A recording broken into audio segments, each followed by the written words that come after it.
Mr. Butler, Yes, ma'am. Ms. Brown, Yes. Mr. Helmreich, Yes. Mr. Eilers, Yes. Mr. Stannis is absent. Webster's here and Mr. McFadden. Yes. Thank you. Everyone on the rise and please follow me on pledge allegiance. I pledge allegiance to the flag of the United States of America, to the republic which stands, one nation, under God, indivisible, with liberty and justice for all.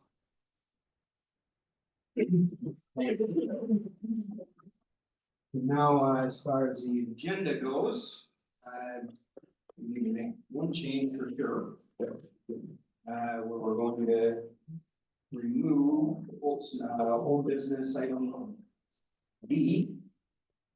In consideration of final for the metalwork project. Move to approve the agenda as amended.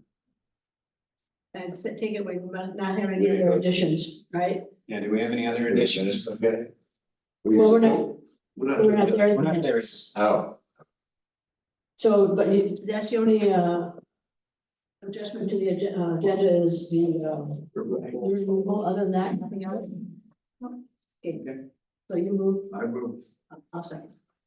All those in favor? Aye. Opposed? Okay, then approval of the minutes from August 20 of 24. So referencing the first page, page 1 of 3, any changes, comments? No, hearing none. Page 2. I have one. Under public comments, it says that I open the floor for public comments and I close, it would have to be I will have to close. Oh.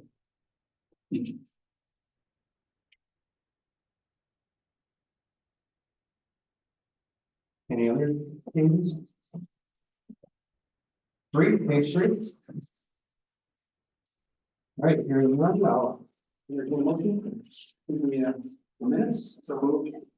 As amended. As amended, yes, as amended. So, I support. All right, all those in favor? Aye. Opposed? All right. So at this point, we'll move into the public comment period.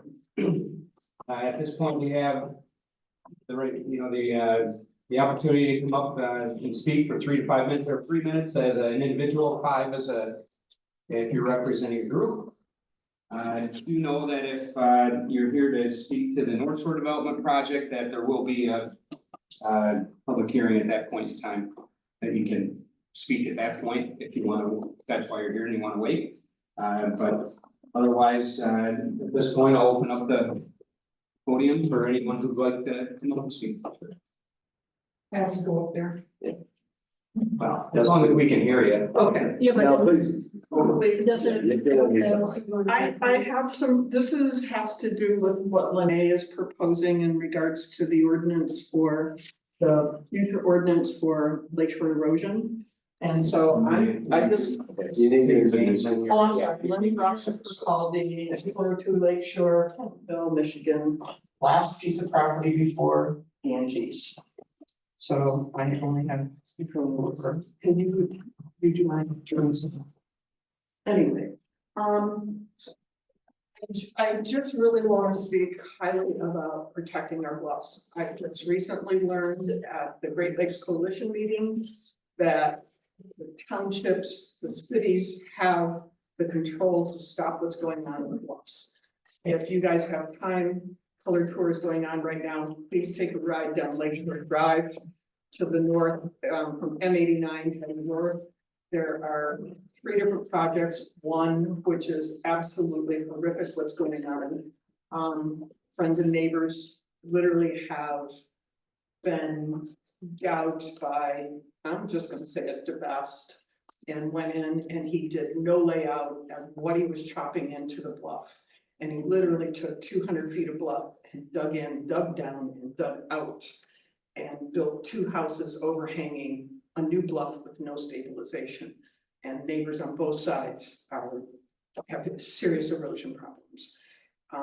And going to the Great Lakes Coalition meeting in August is when I found out that it's actually our jurisdiction to be able to do this, and it was like, oh my God, because I've been asking John, Baja from Eagle, what is going on? It's like the wild, wild west out here. Everybody gets to do whatever they want. When I moved here 35 years ago, there were permitting processes. We couldn't touch them. You had to set back. These guys are just digging in the bluffs and doing what they want in no regard to anybody around us. So what Lene is proposing, oh God, and I hope you guys go along with it and really look and go see, especially I think it's 2572 Lakeshore Drive. Just do a color drive. It's on the left-hand side and it's wide open. There's 2 existing houses. There's a new one about to go in. It scares the bejesus out of me. And at that Lakeshore, I'm sorry, not Lakeshore, the Great Lakes Coalition meeting, every time I go for the last 35 years, there's one line that said, and this last one was, when you see clay, there's no more we can do. There is no replenishment to the Great Lakes. And last year I was in Italy, or this past March I was in Italy, and there are no beaches in Italy.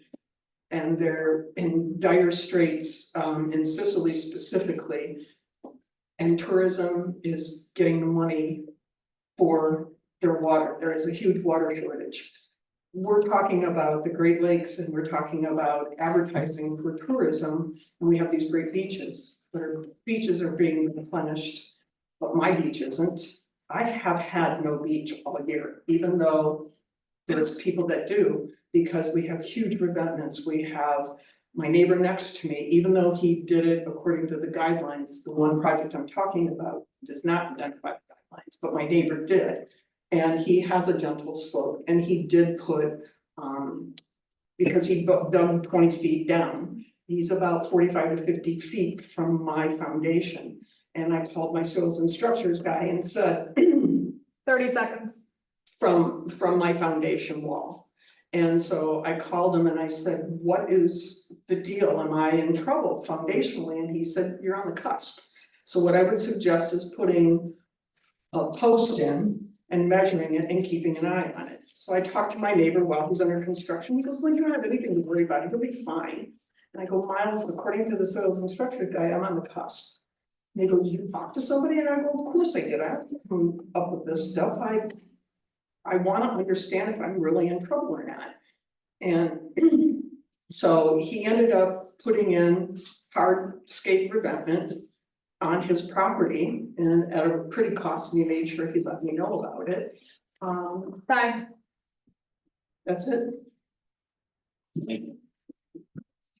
Anyway, there's a lot of information in those packets about what Lene is suggesting, and I hope you guys take the time. And please call me if you do that for Lene. Okay. Is there anyone else in the audience that have a I'm calling in from a phone. I don't know the order of speaking, but say? We got If there's no one in the audience, so anyone on Zoom or? Yeah. or Can you say your name? yeah, it's my name is Doug Manning. My wife and I live at 2566 Lakeshore, next to this severe revetment that Lynn was speaking about. And first I'd like to say that we're very supportive of the work Lene is doing, trying to improve ordinances to protect our lakeshore. Just a couple of very quick points. The severe revetment near us comes very close to the property line. And I think there's a question of whether any revetment should be within a setback. Where there's a setback for building a building, but right now no regulation on any revetment and severe digging of land and removing land, and that's now jeopardized our land. And there's no restrictions on the slope of that land. In this case, the severe revetment is a 1/2 pitch, which is so steep that vegetation really can't grow on it. So should there be some regulations or limitations on what a slope should be, that it doesn't jeopardize neighbor land.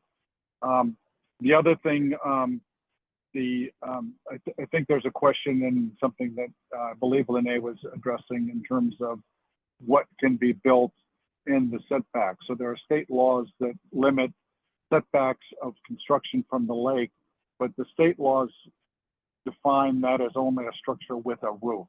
So in theory, somebody could build a very tall deck up on stilts and not be allowed right up to the bluff line, or build any structure as long as it doesn't have a roof on it that's allowed under state law, as I understand it. But should there be really more strict regulation of if there is a setback that's 75 feet from the lake, shouldn't that be for all construction of any kind? And something that should be considered.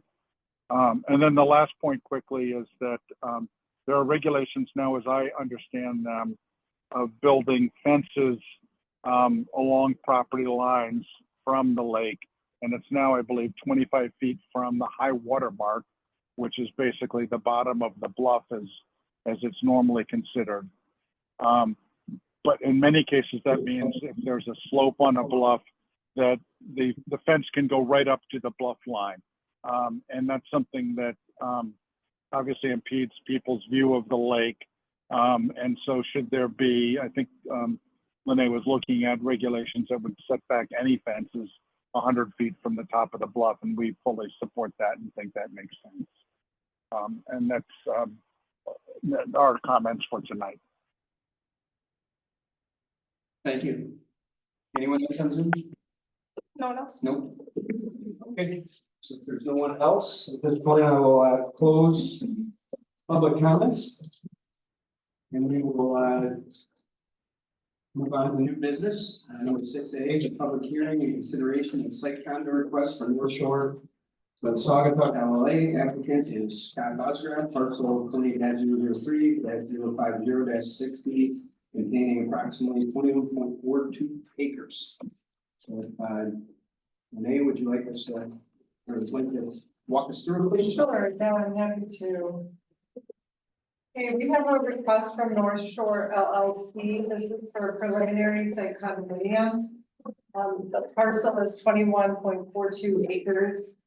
It's on the north side of 135th Street, west of the commercial condo project. The project includes a private road, and that's connected to the existing Saugatuck Beach Road. And Saugatuck Beach Road is also a private road. North of this site, and it's included and partially outlined in the site plan that you have, is the 5-acre parcel or potential parcel of land devoted to the township well site. That's part of a separate agreement between North Shore and the township. This is located in the R1 zoning district. There's a piece of this that is within the boundary and the wellhead protection area. The applicant is proposing 8 home sites as well as some green space area. 8. The site condominium process is a 2-step process. So we have a preliminary site condominium plan. With that as a public hearing requirement. And then after the preliminary plan and the applicant has the approval of the township for the lot layout, the number of lots, the general area where the roadway is, then they go back and do the full engineering plans, secure their approvals from different reviewing agencies, and then return to the Township Planning Commission for final approval.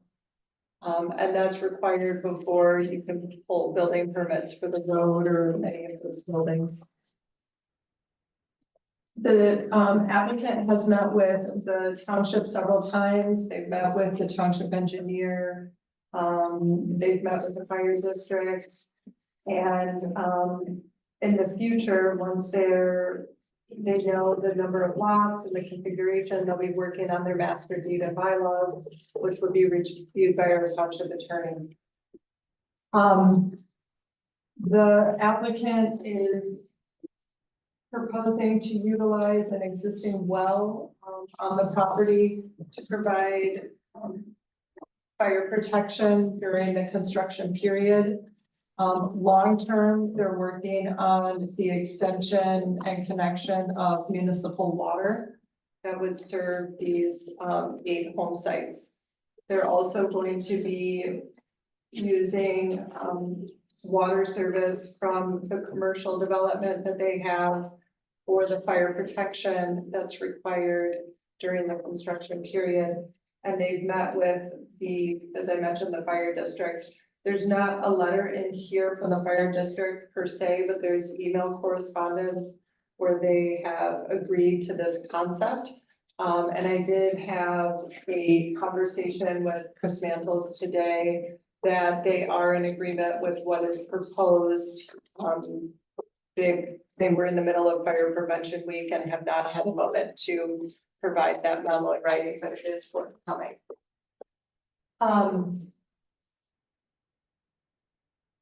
Let's see.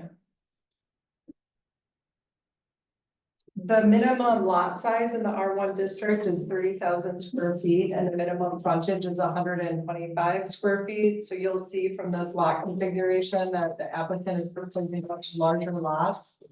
More generous land area, lots of buffering from 135th Street. As well as wider, again, more generous lots than what would be otherwise permitted in the zoning district.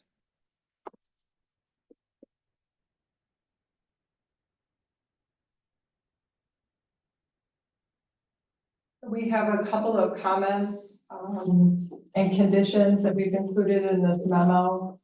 We noticed that in the Eagle permit checklist, box number 3C should be checked since there's a proposed road segment within the critical dune boundary.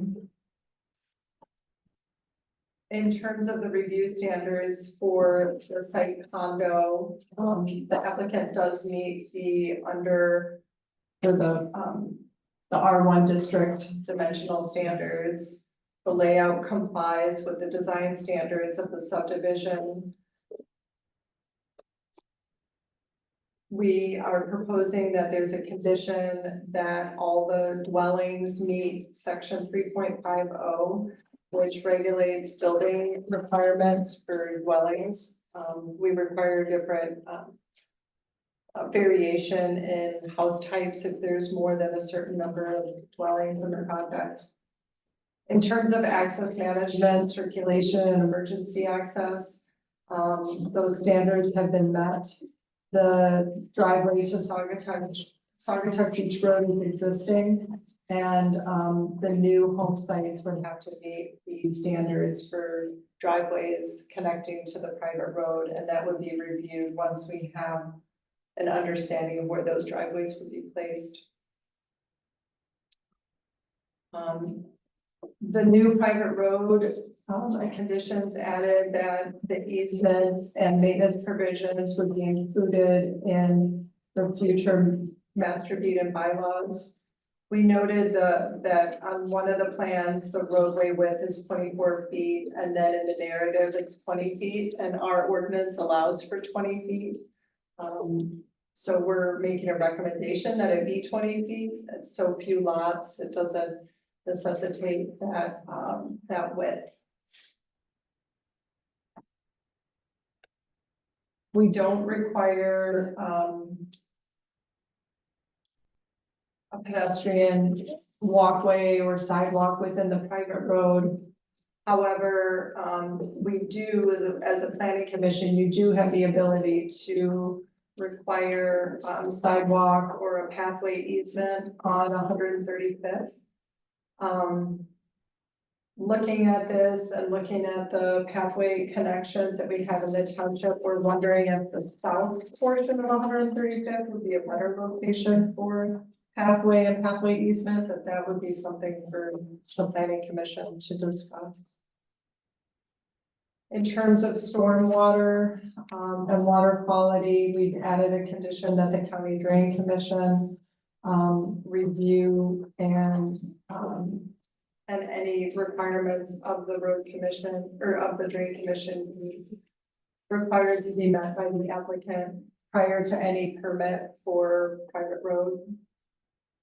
And then in terms of outside agencies, before the site condo can be signed off by our township assessor and township attorney, we are requesting or recommending that approval of the county drain commission, Eagle, the road commission. However, they may not have any comments here. However, we'd also like the fire district approval. So all of those are outlined here in the memo. And that the drain commission and Eagle approve the private road prior to any permit issued. We do have lower impact development standards, however, they're not required for residential projects. So, all in all, there has been a lot of progress made on this. Today, I did receive an email that the use of the well has been approved by the county on this project, so they have secured that approval.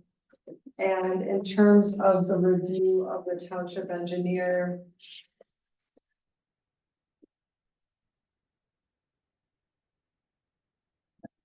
I provided a lot of that overview. There'll be private septic systems.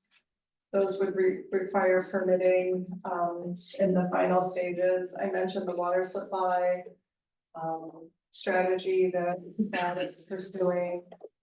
That, fire protection is being coordinated by the fire district. The township engineer believes that the public water supply system that will be constructed within the development. I'm sorry.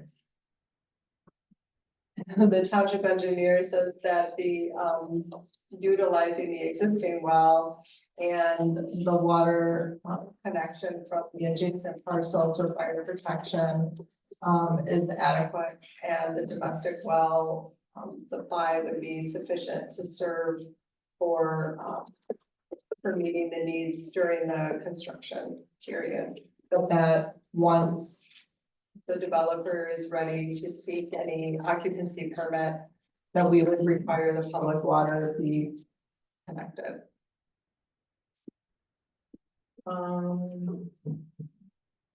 The township engineer does point out that the well site for the township well, this is our community well. The site, as I mentioned earlier, it is 5 acres. The township and Prine and Newhoff have done some test wells with Eagle. There is a 200-foot buffer that's required from any of those wells. And the township engineer states that the developer and the township will need to come to a final agreement as to property line locations for that 5-acre parcel. Because that parcel doesn't exist, it's just a concept at this point. There might be a need for easements or deed restrictions to make sure that that 200-foot buffer is maintained. The township engineer, and also in my memo, we point out that the township will always want to maintain access to the well site. That access for vehicles, but also for underground utilities, since we're constructing underground connections to that well out to 135th. And then I think those are the highlights here.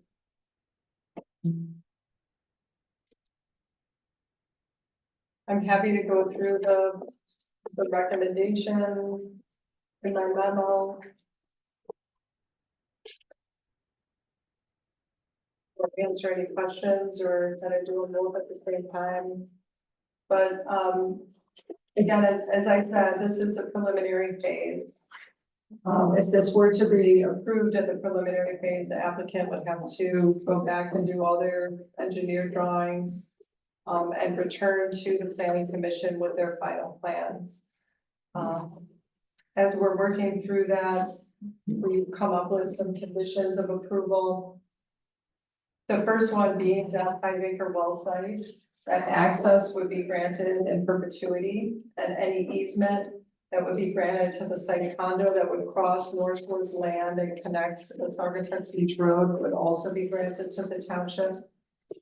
So the easement agreement graphic, this is something the township has with North Shore.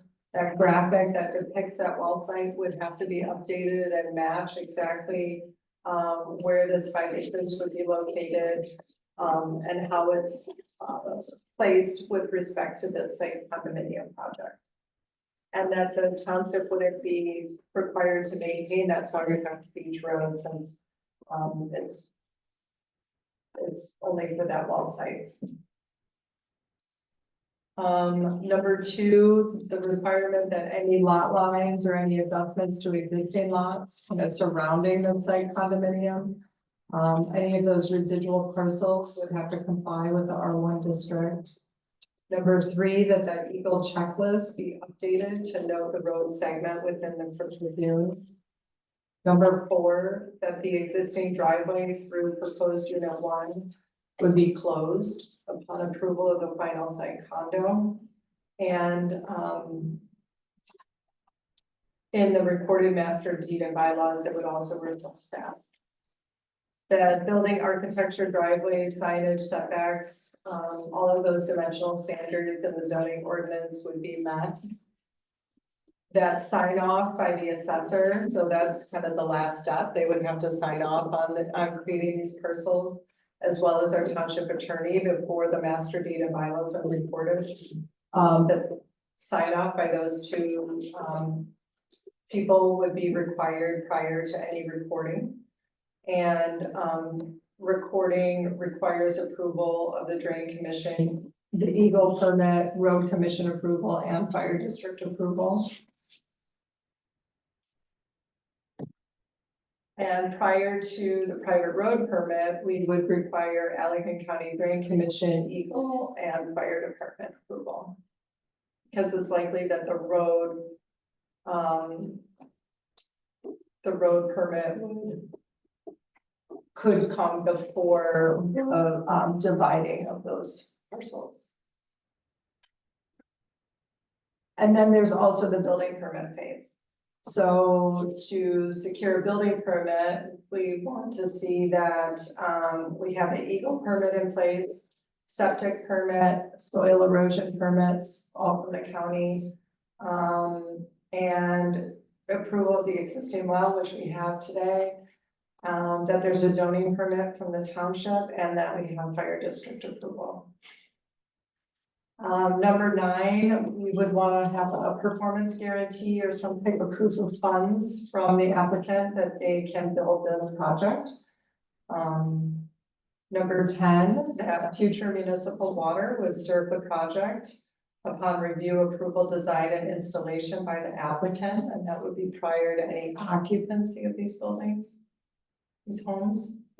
And then number 11, 12, 13, 14, and 15 have more of our general conditions that any standards or requirements of our township engineer, fire district be met, that the use complies with all sections of our ordinance and other reviewing entities, that any materials that are passed out today or comments made by the applicant are part of our official record, that all of our fees are paid before any permits are issued, and then certainly you as a planning commission are able to add any other additional conditions. Thank you. I have a question. What's a stub road? Stub road, Yeah, you have it in B. You said, and your comment, the proposed layout complies with the design standards and subdivision regulations, except. so sometimes in our standards, we say that if there is an undeveloped parcel of land, that a private road would need to stub or connect out to the parcel line. So that when that adjacent parcel develops, it doesn't have to just be a cul-de-sac again, it could create an interconnected road system. Okay, We see that more in plats because those are often public roads. Often there's pushback with stub roads when we're dealing with private roads because you have different homeowners associations that often don't want to pay for the maintenance and upkeep of their road and have folks from adjacent developments using it. Great. So, it's also a strategy that we see in more urban areas where we try to have a grid system of roadways versus cul-de-sacs and funneling people always back to the main arterial roadways. So with your comment, is that we should expect in the final that there is a stub road or there isn't? There wouldn't be a stub road in this project because it's already built out to the east. To the north, we have Critical Dune. To Okay. the west, they're connecting to Saugatuck Beach Road. They're basically using the stub road strategy Okay, because they're not punching out to 135th. okay, I got it. Okay, and on your, under C, when you talked about this, the arterial is on page 3. Your section 10.2 about this pathway, and you mentioned about south. I'm just trying to understand where you're suggesting that we might consider that, or if you have a discussion about that. Where in this map are you thinking Well- that might be something we should consider? I'm just wondering, as the parcel south, I think that's the Van Horn project, south of this one, Okay, is where we would have that pathway versus to the north, okay, this project and the condos, since the condos are already developed. The land to the south is yet to be developed, so we could request it at that time. And I believe that during our conversations with AutoCamp and Mr. Van Horn, that he had talked about having pathway along this portion of 135th. I'm not 100% certain. okay. I just want to make sure I understood where that was. Okay. Thank you. Have any questions for Mike? Is there, I drove by today to refresh my memory, but Saugatuck is indeed a gated community. Is there a reason they're going through there? Is there a legal connection with them or rather than off of 135th? And I can have the applicant speak to that, but North Shore is one of the easement holders and is named and part of the maintenance agreement for Saugatuck Beach Road. So. And I believe that they worked on constructing either all of that or portion of that, or at least bringing it up to the current standards.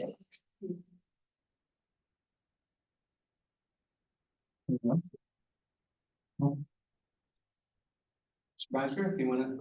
Sure. You guys want me to go up there? Can I sit here? Wow. Yeah, we can. Well, Head up there, all righty.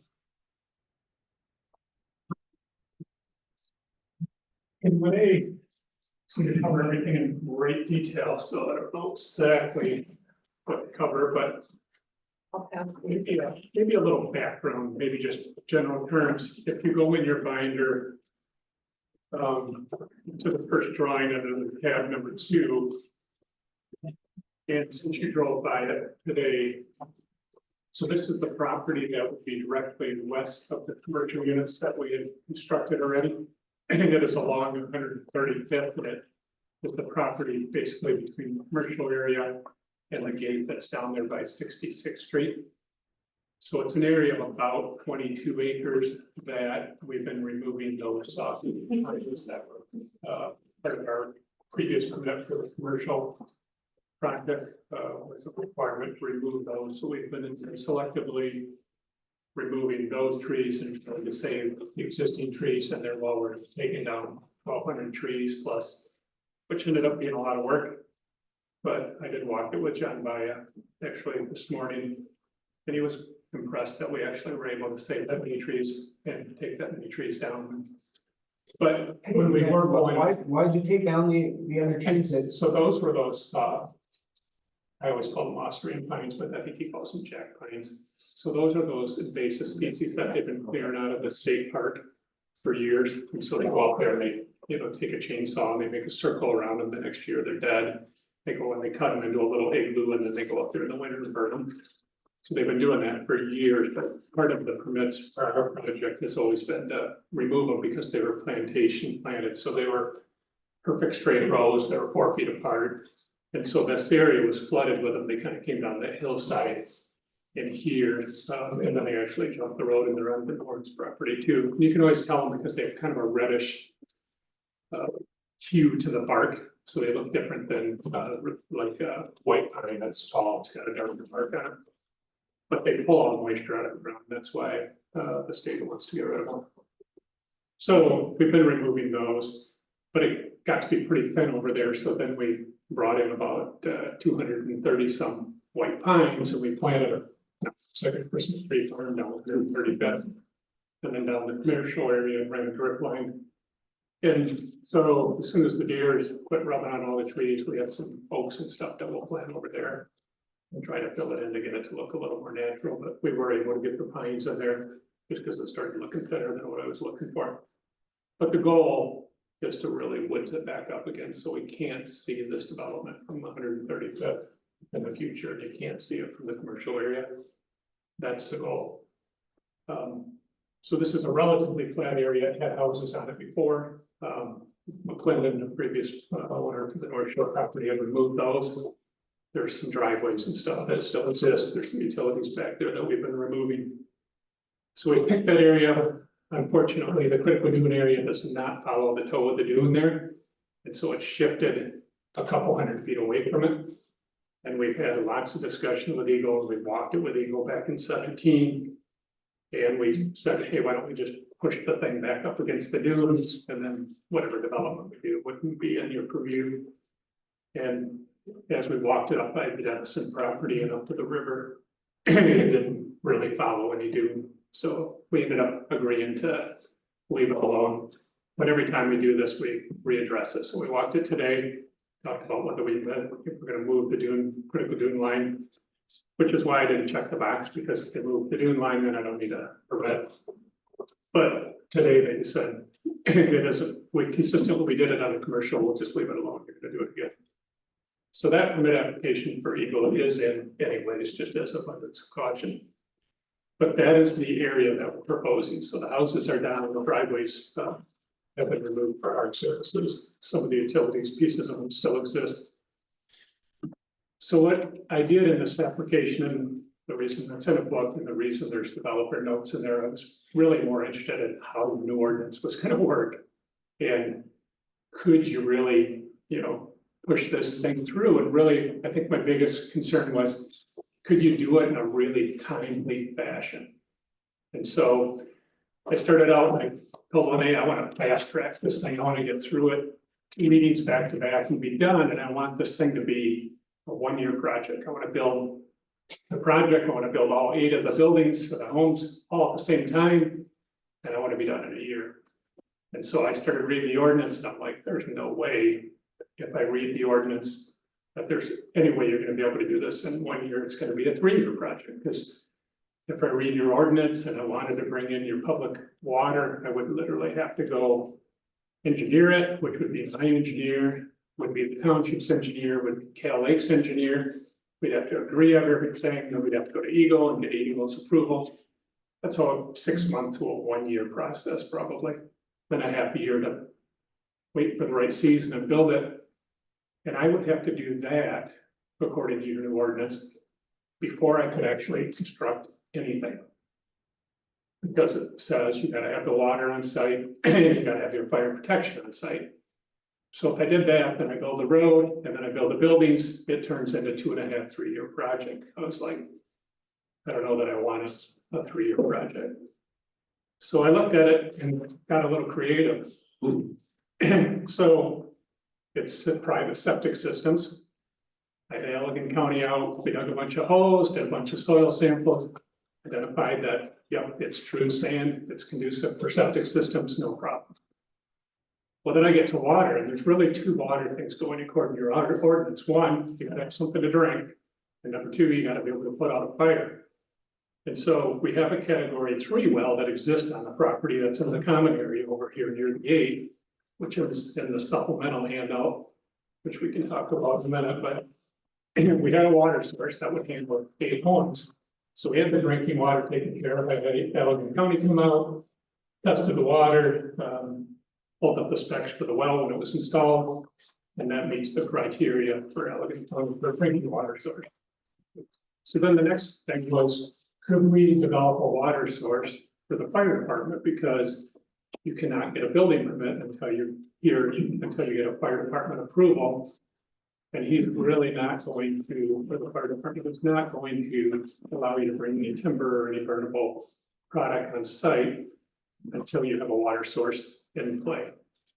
So in this project earlier along the channel and around Lake Michigan, we had built a system, an 8-inch HDPE pipe that we had buried in the ground with hydrants that looks like a conventional water source.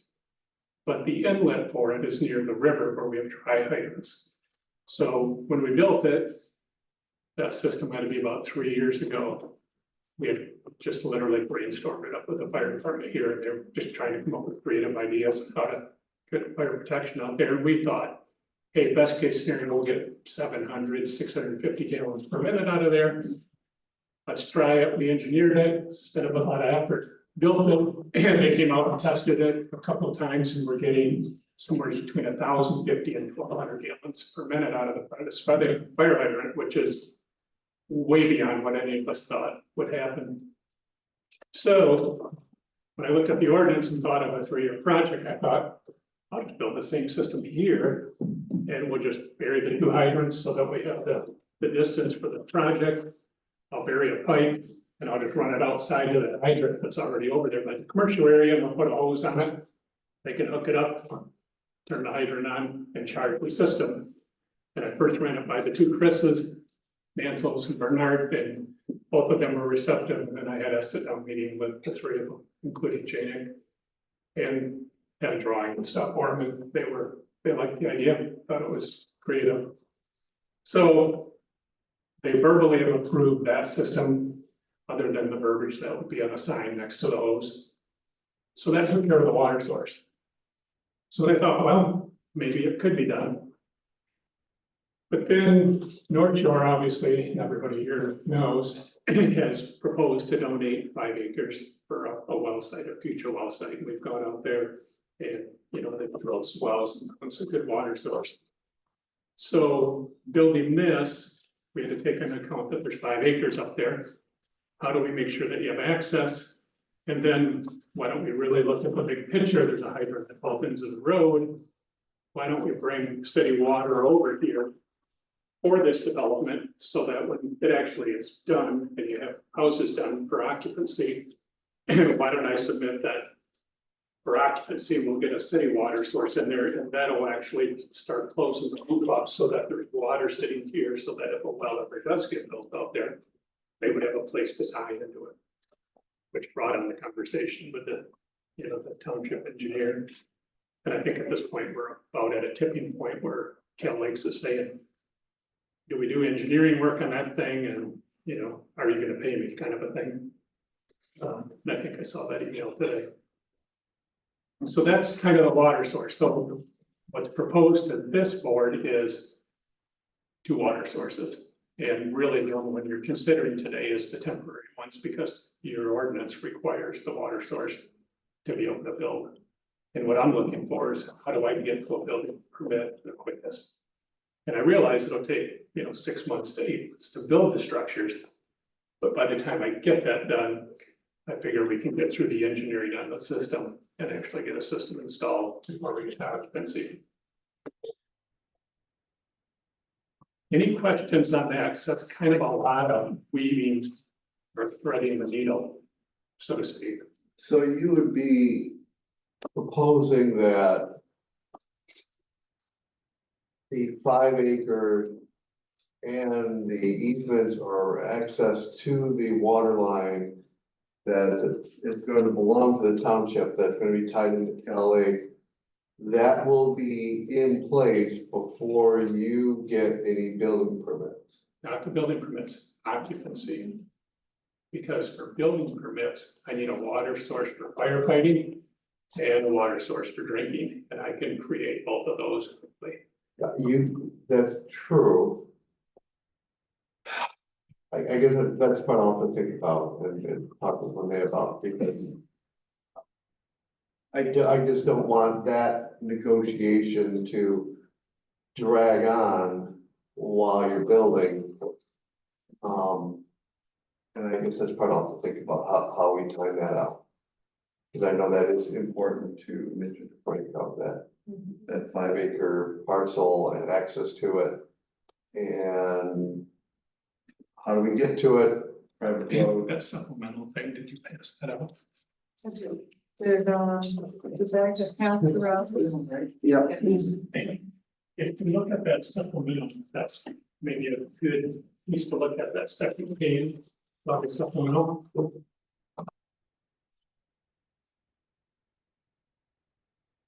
So the supplemental kind of talks to that point. So number one, we propose to use existing private well. And the drawing on the backside kind of talks about the conversation about what Lene was talking about, what Daniel talks about, what I talk about, and what Simon Newhoff has talked about. If you look at the drawing on the back, which I'm referring to as Exhibit C, there is a 5 acre parcel drawn on the back there that looks like a flag lot. Red? Is that the red or the yellow? Well, could be either. Okay, So at one time, we had a drawing that we drew that looked like the red one. okay, And then now, on your current proposal in front of you, we have modified it to look like the yellow one. And I'm gonna explain to you why I think the yellow one is a better plan. Not just that the flag goes through the middle of the road and probably a house. If you look at the round circle, the round circle would be your isolation distances for your public proposed municipal well. Where they're drilled today, the isolation distance is not in the 5 acres. So when you actually drill a real well, one that you're actually gonna pump water out of for a municipal source, you would have to move the well further north to get on the 5 acres. Does that make sense? So will they have to re-drill a test well at the site that they actually think is going to be the well site? No, what we did is we had two. First, what started the whole thing is I drilled really deep out by the lake and found another water source that was much deeper. So then we came up here and we had the guys from Coops out, and I just had them keep going and going today. And we actually hit the bedrock. And so you can't pull a well point back up. So then we went back and drilled another hole next to it. Those are what are identified in the circle, but they're not production wells. They're not the right size. All they were is to identify what does the water source look like and what is the what is the geo makeup of the soil here? And is there a big clay layer? And is it a good isolation point?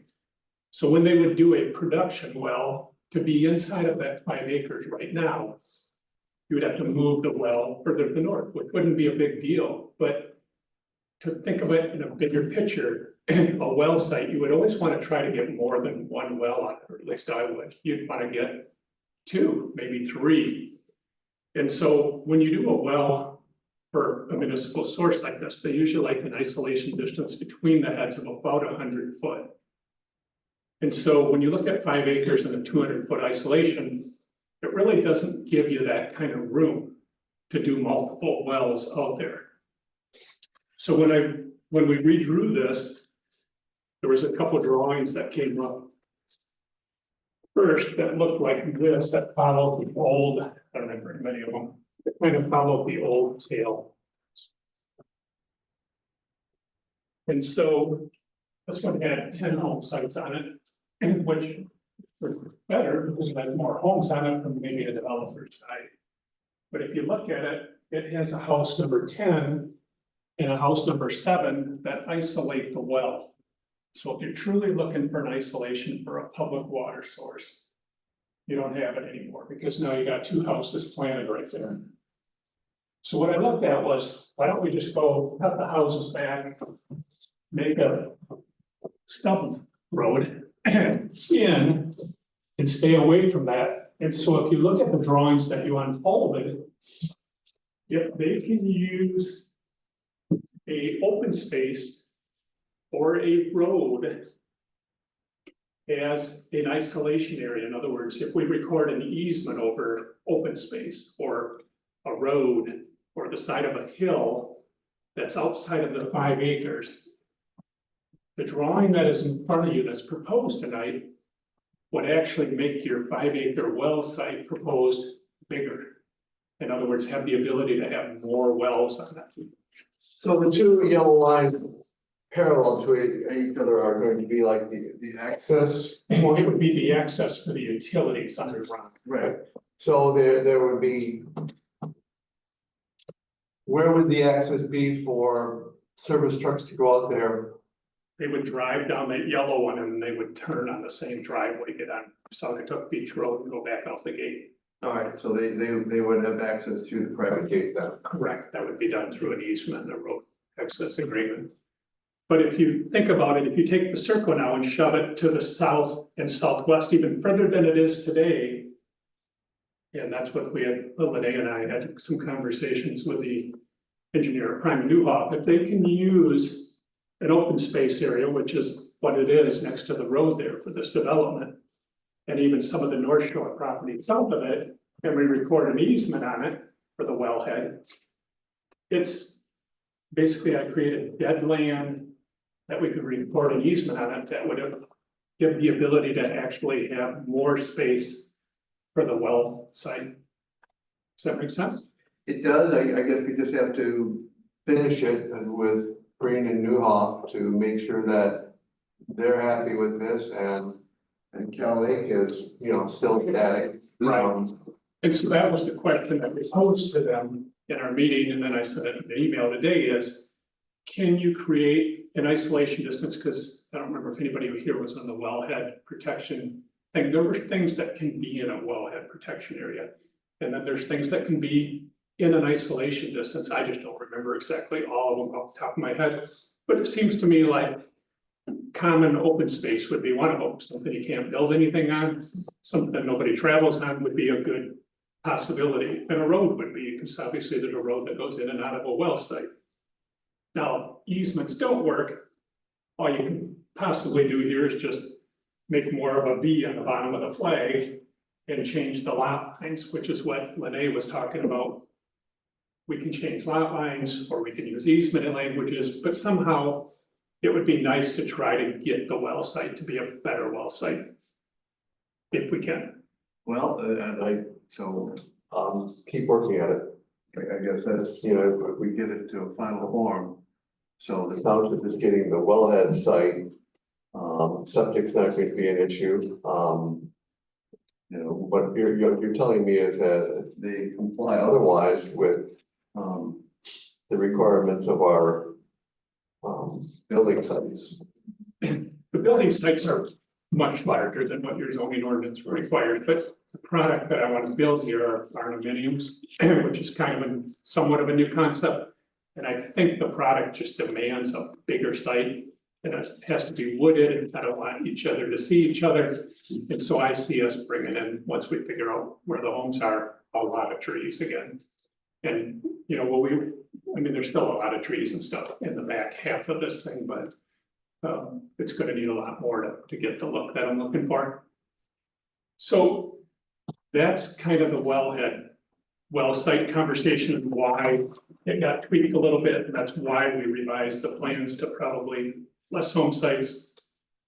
But I thought it would be better all the way around. And then I'm not a huge fan of curb cuts on the road, so that's why it went through Saugatuck Beach Road, because the less in and outs off of road, I think the better.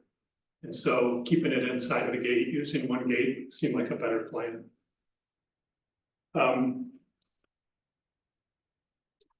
Let me see here, I have some highlights. But, and I guess in an answer to your question about the future water source. Technically, by your ordinance, I don't need a public water source for this project because I have drinking water and I can get past the fire department with a water service for firefighting. But North Shore believes, that it is better for the community if we can bring that water to the site. Because if you think about it and go back to that drawing, this development would bring the water literally right to the well site. Because it would go up that thing and it'd be taking a hard right and going around a circle. And obviously, we don't need a 12-inch pipe. We probably need an 8-inch pipe from the hydrant only on 66th Street. But I know how these go because I've done a couple of developments in my lifetime. The better picture, the big picture is they're gonna want both hydrants connected, the one that's up by the commercial area, the one that's on 66th Street. And they're not gonna want 8-inch, they're gonna want 12-inch because they're gonna say, hey, this is gonna be a great well site. We already know the water, and it's probably not gonna be one well, it's probably gonna be 2 or 3. We need some volume. So I get all that, I just know there's no way that fast track of that thinking goes together. And so what I'm proposing, and that's why it's in the supplemental information, is I'm proposing that we don't get occupancies until we get through the engineering and I get the water installed. So it isn't really on you or the township, it's on me. I have my drinking water, I have fire protection. If it's my choice that I have 8 structures built that I can't move into, that's my problem, not yours.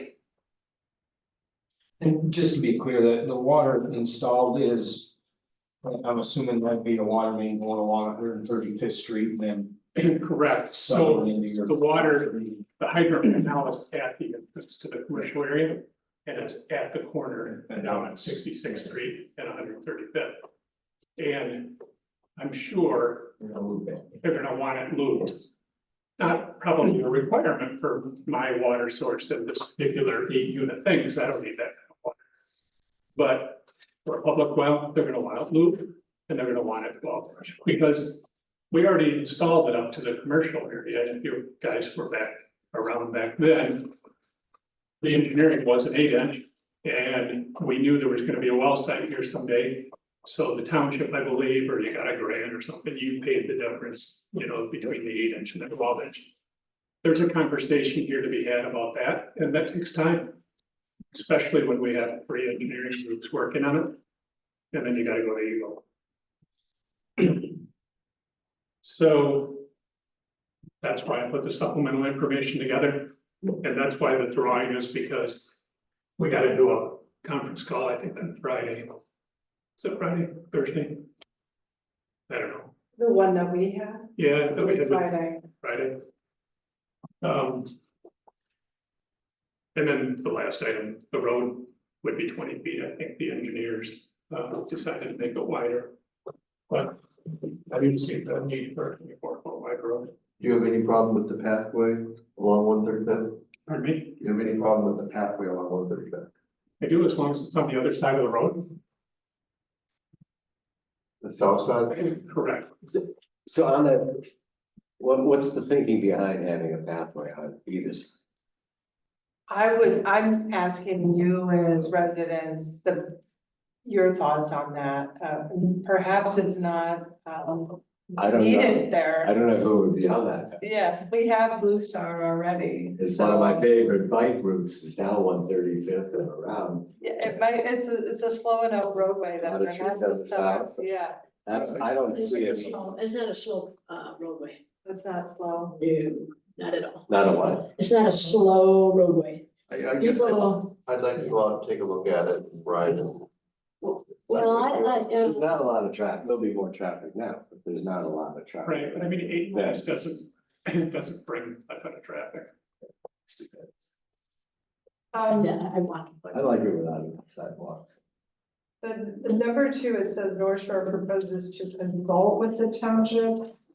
Cal Lake Fire Department and Eagle to design and build. Does that mean that North Shore is designing and building? Correct. I use the word consult because. We want to work together on Right. it, of course, in this Literally. thing.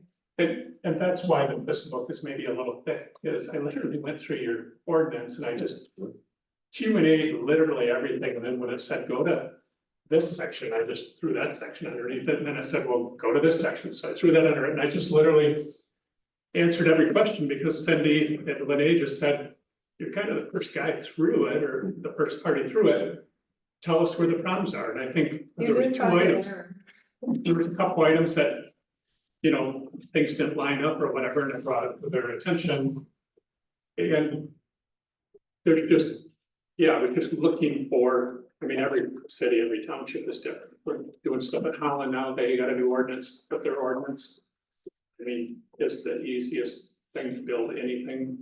There is no demand, but they defend it with, they basically get 10 building permits a year on a good year for residents, and they have no land left.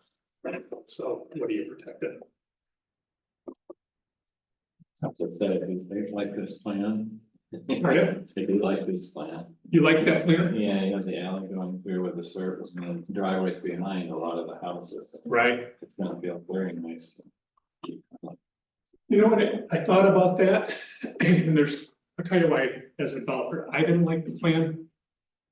These are barndominiums, and I picture them as people that are buying them that are private people. Yeah. And they don't want somebody biking through their backyard and walking through their backyard and just watching them.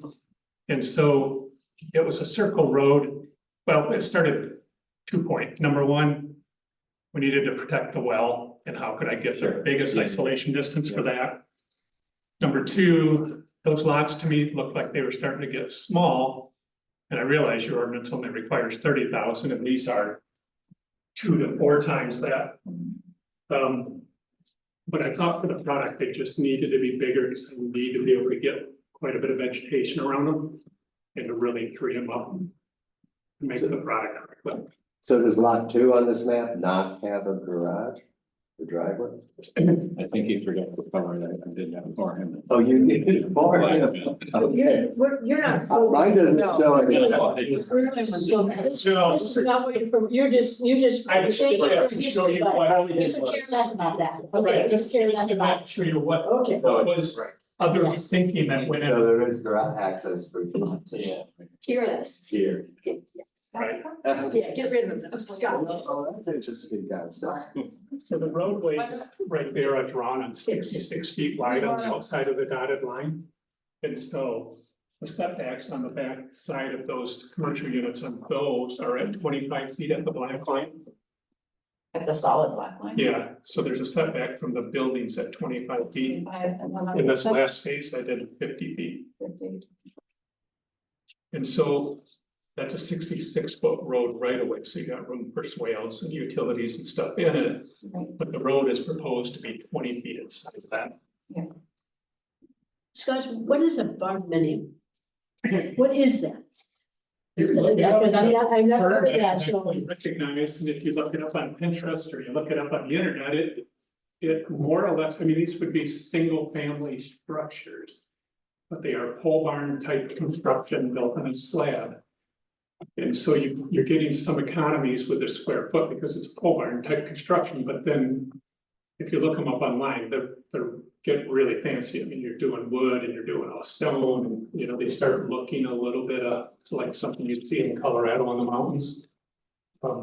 Steel roofs, but So lots of windows. our design standards would. We would probably be following our design It's standards. required to. Yeah, right, but I'm saying, what I'm asking is, this barndominium that he is describing would follow our design standards. Yes. That's what I'm asking.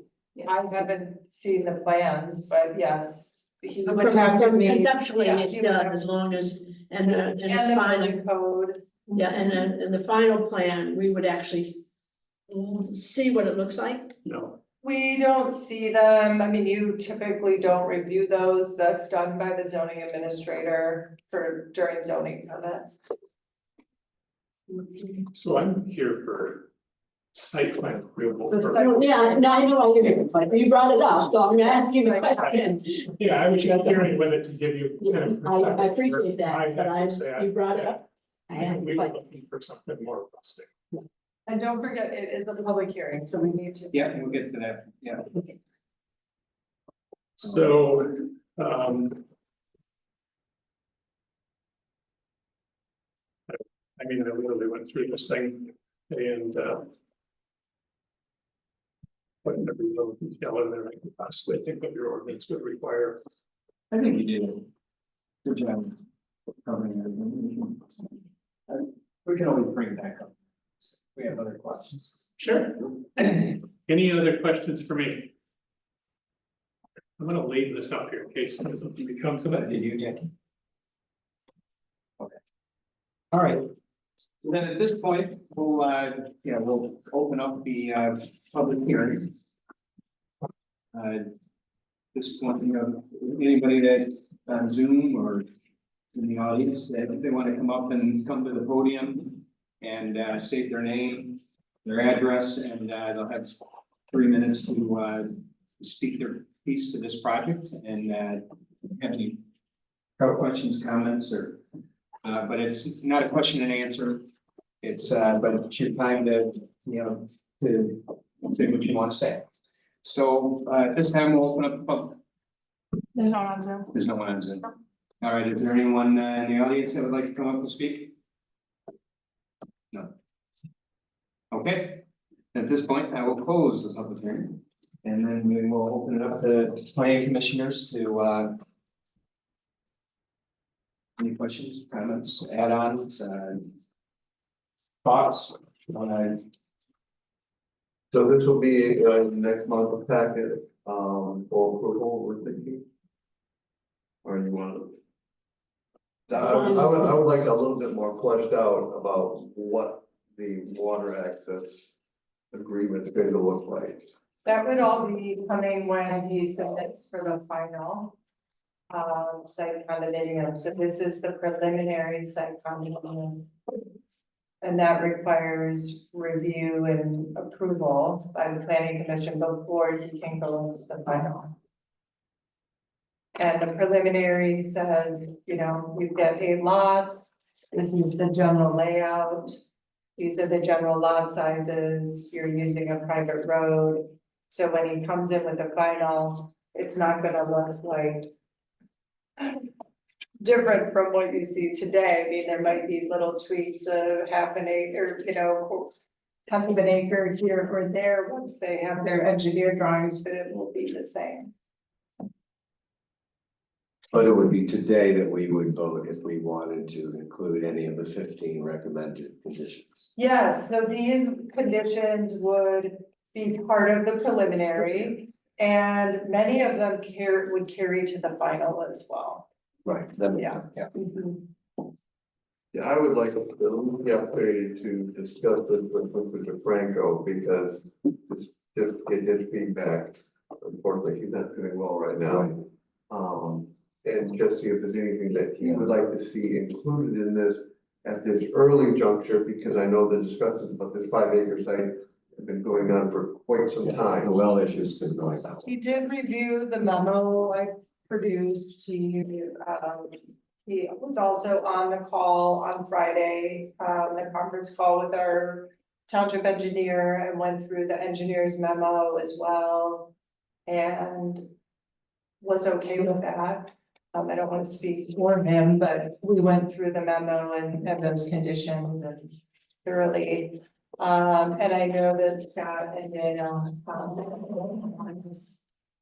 prior to that. I understand, but I just laid my hands on this. I wanted the opportunity to go down 135th and see what the traffic cover looks like. And I guess just mull it over a little bit and just see how much I would like to see finished for that 5-acre site prior, just so it doesn't hang. I understand that the occupancy permit is a hammer, but it's a lot to digest in one sitting. Lynn, when the final comes in, again, I'm okay, I understand the preliminary and the checklist, not realizing the next step that we will do, if we approve this, we'll go to the final, so when I see the final documents come in, do I go to section 23.5? And then look to see that the final plan meets that criteria? Am I right? Checklist for site. Yep, if it's relevant, right, perhaps there's no lighting proposed, right, so that wouldn't be Okay, relevant, perhaps there's no landscaping proposed. there's no parking. calculation proposed. So yes, this is the general, So exterior elevations, I wouldn't need building details, I don't need, I mean, when we say building, the house isn't a building, so I don't need to have an understanding of what the building is going to be or where it's going to be in the lot.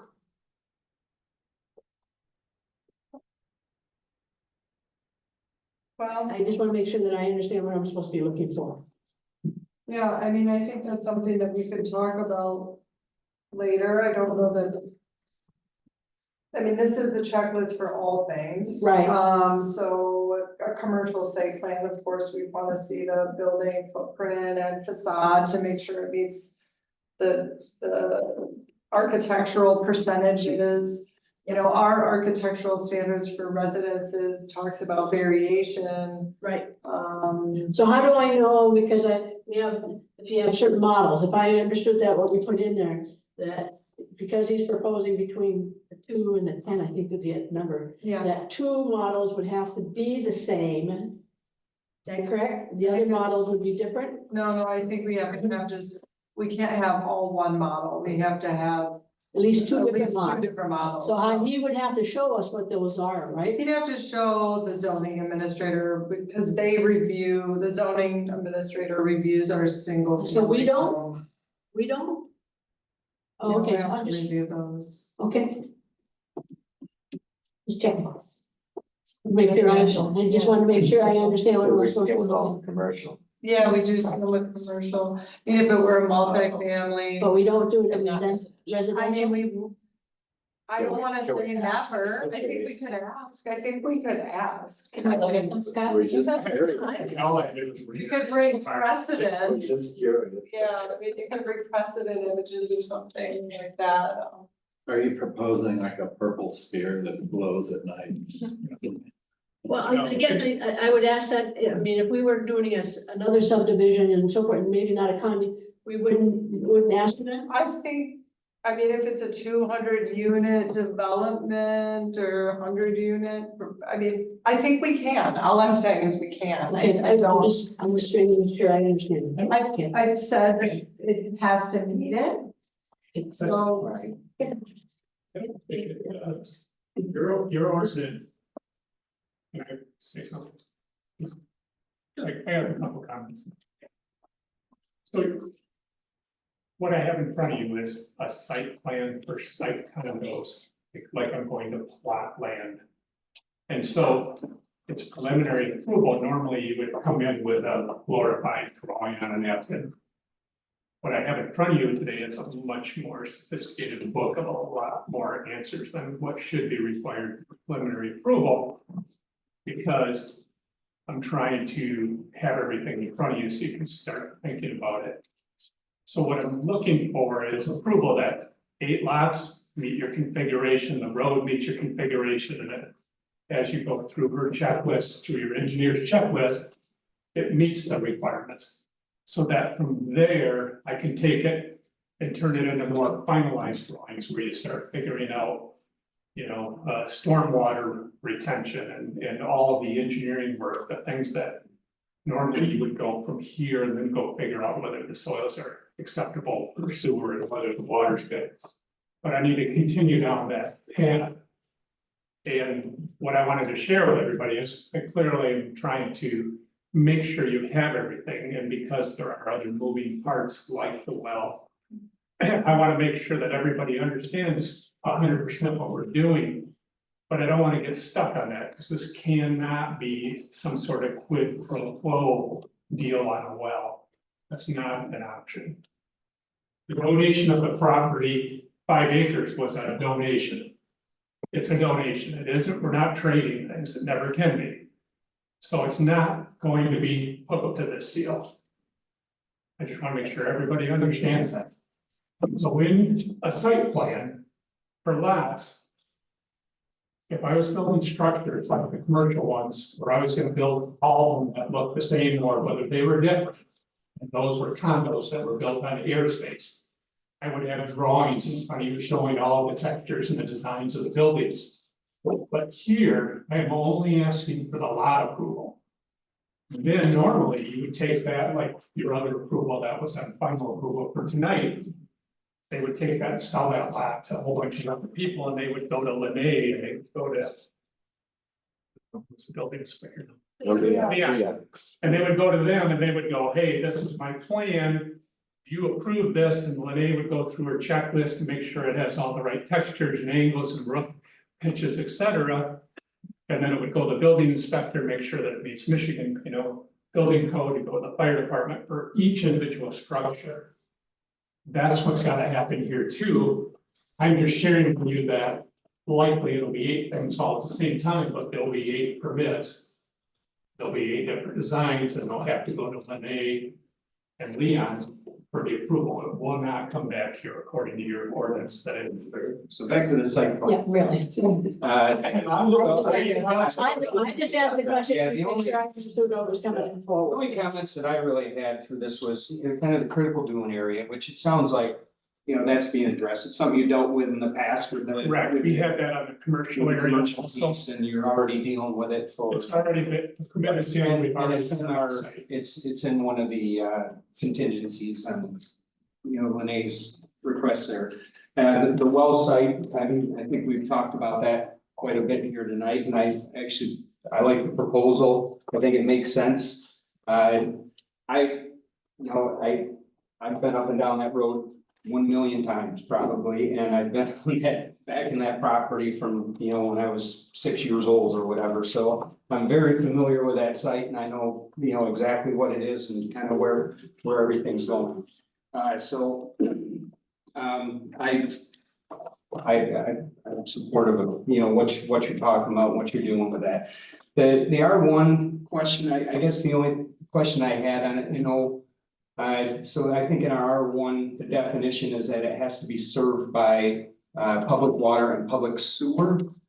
Or maybe that it's in the path of the future service. Now, I know we've covered the water, because that's tied to the occupancies, and it makes sense. I get moving through the construction project, and you're able to meet all the requirements, and but with the sewer, there's no sewer out there. R1, the lot sizes are tied to whether you have water and sewer.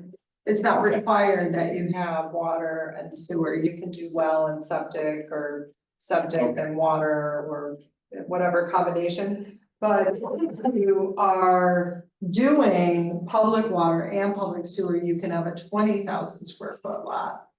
If you're not doing both of those, your lot size goes up to 30,000. Okay, which it needs. Which means they have enough room to put in their septic. Correct. Okay, so, I had questions about, whether or not there was storm detention required, but we're not at that point yet, and that'll be addressed in the future, so. So I think, I don't have any other comments or concerns with it, I don't know. You guys on this end do, or? I just have one comment. I'm just curious why the 2 lots that are in the critical dune area, why they're not the same size.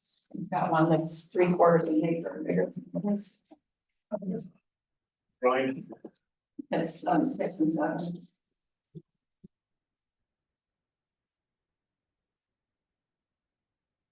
That help push the development away from the well site? so I think so you're wondering why 6 and 7 are not the same size? Yeah, I was just curious.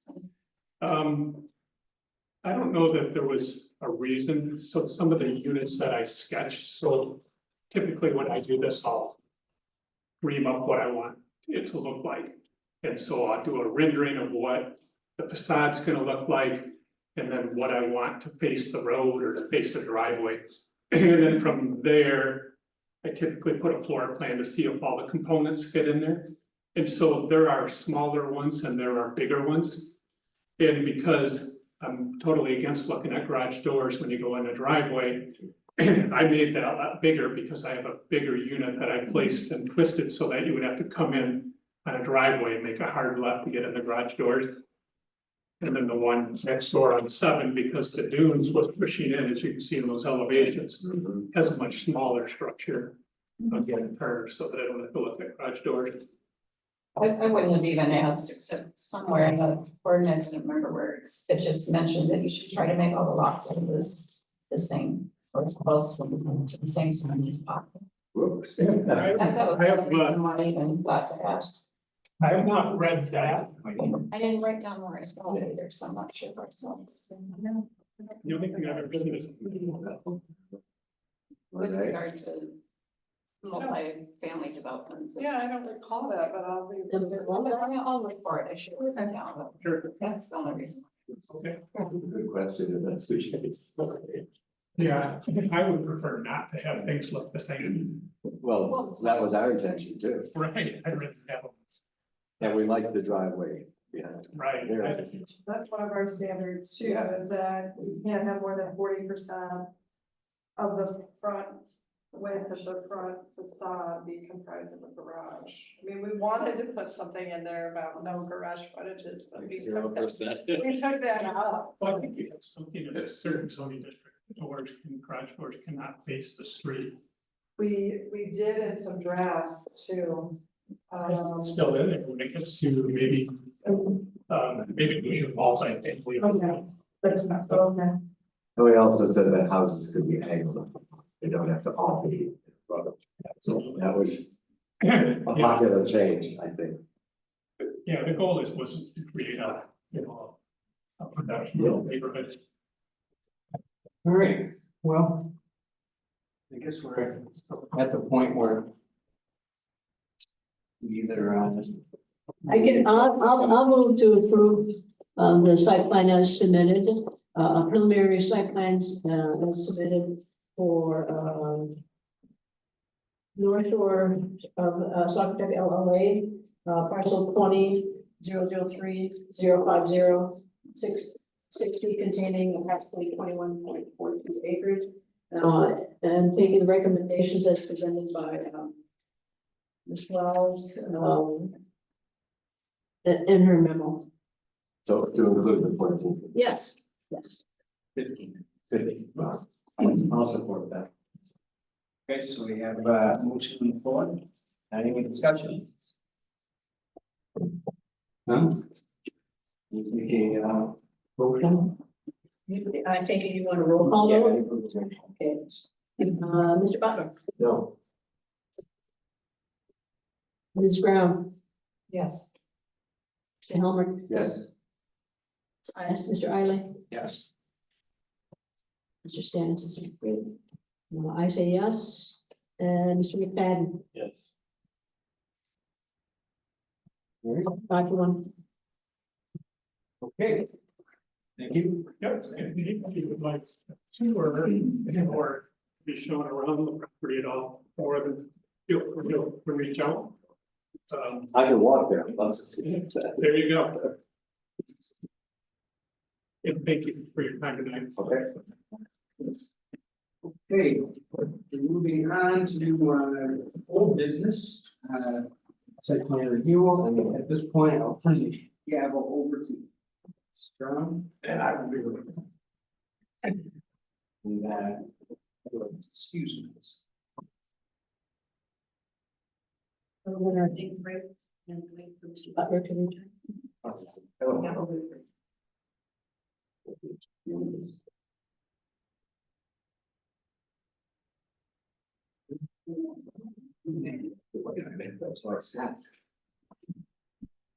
think it's up to the jail. Oh, in my office. Yeah, you're fine. Yeah. This on my. Yeah. I dug that in here.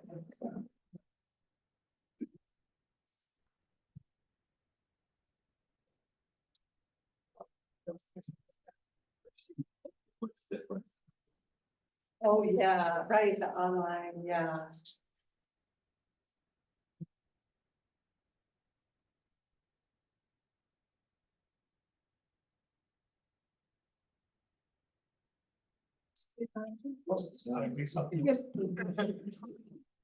See that. Yes, is he doing a site plan or what is? Site plan, yeah, so we've already looked at it once. So there was just, there've been a couple of changes. We didn't have a full review by the budget. So there's just a few modifications, but otherwise we get through. You start like in front. Oh.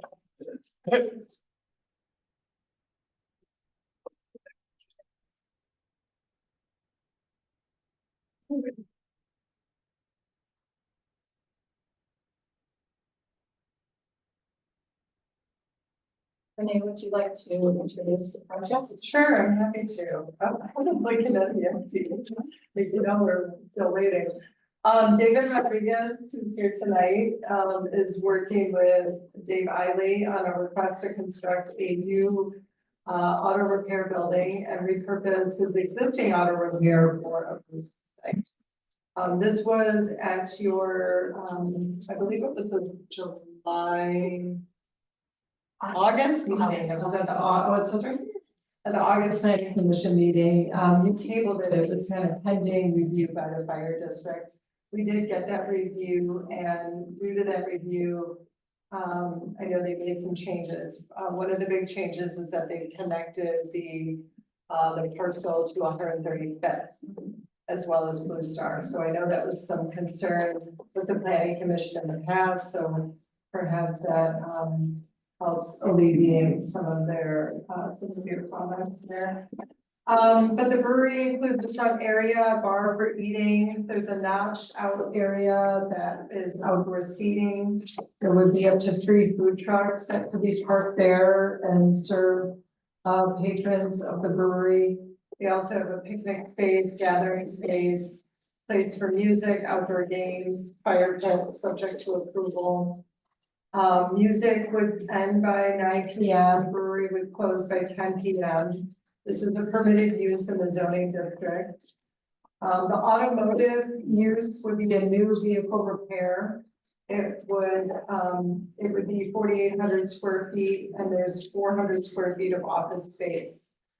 The driveway off of Blue Star would be narrowed, and portions of it would be closed so that the area that it conflicts with the Blue Star Trail would be minimized from what it is today. The request meets the requirements of our zoning ordinance and our dimensional standards. The applicant modified the light poles. They had to bring them down to make them a little bit shorter. They made that change. They're also looking to share parking. We had a robust conversation on that at the last meeting, and you all agreed that they could share those parking spaces. You recognize that there's going to be different peak hours of operation, that the applicant is adjacent to the trail, and that the Eiley operation has internal service bays as well to accommodate some of the parking needs that they might have. So, I believe that has been discussed previously, and that we're beyond that conversation there. And that they meet all of the requirements for shared parking anyway. The architectural standards, they said in their materials that they would provide updated architectural renderings in compliance with the ordinance when they submit for their building permits. I mentioned that they're planning to connect out to 135th. That their landscaping meets the requirements of the ordinance. They updated their renderings to correspond to what's in the landscape plan. They're planning to have underground irrigation. Kind of New Hub recommends approval of this. I did have a contact with Chris Mantles today. Again, there's no final written report, but they did their initial review. The applicant made those changes and all, they needed is, before any building permits, they would have to have final sign off by the fire chief and fire district. So with that, we're pretty good with this site plan. We have a list of conditions about shared parking, that agreement be on file between Eiley and the brewery. The amplification of music would end by 9 p.m. Accurate mechanicals would be screened from view, that the architecture conforms to the zoning ordinance, that the signage is reviewed during the building permit process, conditions of the engineer and fire district be met, as well as any conditions of Cal Lake, the road commission, and other reviewing agencies. And then our general slate of conditions are also included here. Happy to answer any questions. I have a question. We have a fire of September 10th. Yes. That's old. That's the September 10th memo. Is what, these plans reflect the items in that memo. Okay, so there was a concern in number 2, because the renderings showed a smaller truck than what was there, so my CO2, but, so they not, in the pic, their design still is, it has been corrected, I don't understand. That's solved with the drive in the back. Because they, Okay, so, I mean, as I read it here, and when I go here, it's like, okay, I'm not sure whether there's a. Yeah. It's the size of the truck that they were concerned. yeah, the plans from August, they had a truck turning radius. Yes. And it conflicted with some of the parking spaces. Those plans didn't have a driveway to 135th. So the plans in August did not have the driveway. Yeah, but if this is a September 10th, These plans before you are from October, or, late September. so they corrected that the truck, and so they still have, is it appropriate, because it looks to me like they're still turning. So the fire department is okay with them not having the turning because they have the access to. Because they can go straight through. I understand that, so they aren't concerned with that turning, I guess I read their number 2, and their concern differently. So, but if the fire department is, I mean, they're gonna have to get clearance from the fire department, so. Correct, That was. I said that, Chris said that he thinks it will work, the new 135th, just need to measure and do formal review. And so they haven't completely done it, but they're close.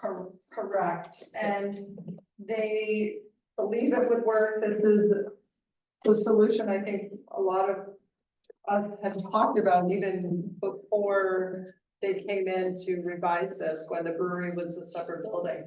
Remember we talked about that? And my only other thought, as I looked at the fire department, and is number 17, regarding the, it says not approved, the existing hydrant is 500 feet. And it needs to be 600. That's been addressed. That's been addressed? Yeah. How would I know that? Well, I guess that's between you and the fire department, but Well, I think they didn't do it, still, it's concerning. but if we make the approval condition upon satisfying the. Yeah. I just bring that up because it was in the report. Yeah. Okay. So this report came, and then the applicant revised all their plans. And then they came, now they're here. And Chris Mantles got these updated plans, they just haven't had time to issue an action. Okay, I see, there's no date on these, so then like, I'm like, okay, where, how are these two working together? I couldn't find a date on this. Yeah, they're dated 9/24. Right here in this, it's very, very tiny, but in the revision notes on the date. It's the issued for. HC plan 1. 7/18 and 9/24. And you're talking about right here? Not the cover, yes, but on this sheet. 9/24. Yeah, 9/24, and their report was 9/10. Okay, all right, yeah. Okay. Now, Procedural Thank you. question, so say for instance, the fire just gives their comments, a lot of denial, et cetera, and it's your job to make sure that they eventually. Yeah, it is, and on building inspector, we work in tandem.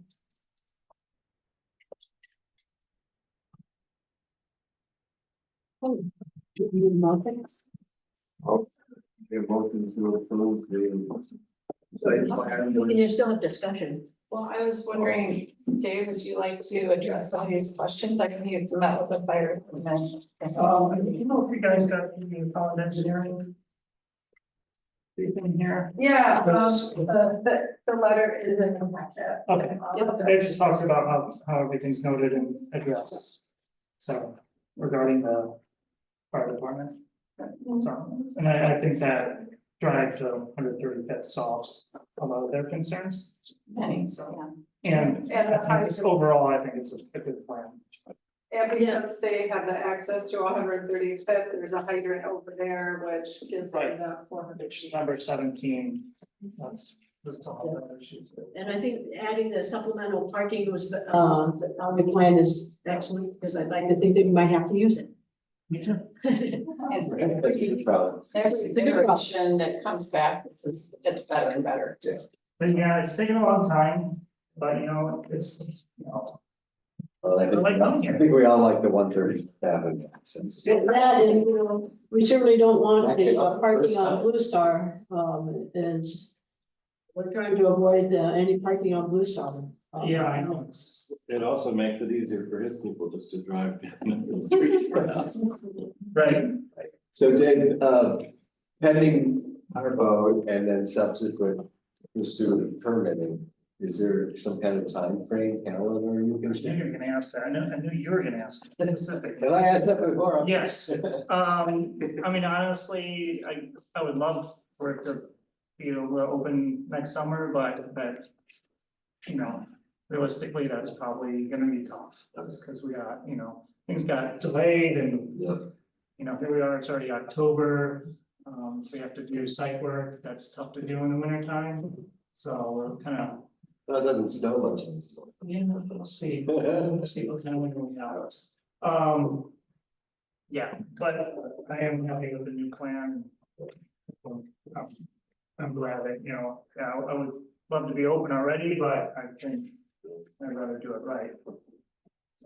Hey, we're still waiting on AutoCAD. Things take time. Yeah. Yeah, but I think this plan is, like you said, it's. Much improved, and we all thank you for that. There was a note on Karina Nyhoff's review saying that the North Drive and southern existing catch basins need to be included in the storage calculations. So that should be a condition of approval. Yeah, will do. And they are also asking if a maintenance agreement will be required, I guess, for the shared parking. Is that what they're referring to? We typically don't require that. No. Did we not discuss also that they needed something for that driveway, and it's on a different parcel? We have that, and that is. We did have that letter from the version 1.0. From.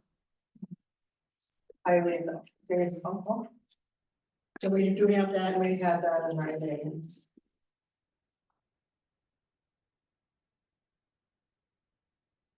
I have a question about the drawing, something that I don't know what it is. It's on there. Right. Um, Up there? yeah, it is on the south side. Yeah. What does this double dash line indicate? That's property line. Wait, no. No, That's not no, a- I'm sorry, that's a. I don't know what it is. And it's also shown over here.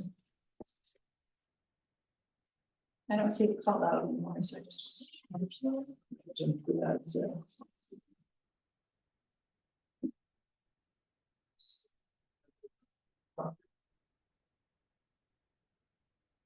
We know you've got. This is C 101.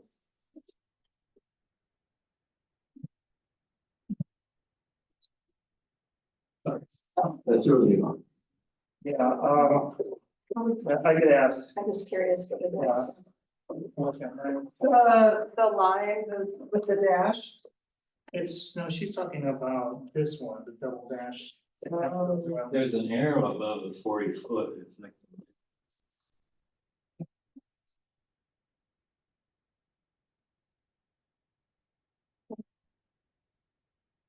And then are you building out those 15 deferred parking spots initially, or are you just gonna wait and see if they're needed?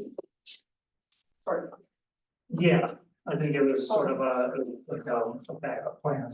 okay, I think one of those is the 20-foot side setback and the other is the side landscape buffer. 15-foot.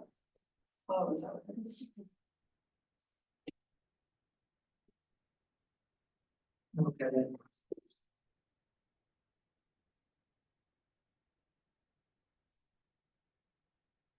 Right.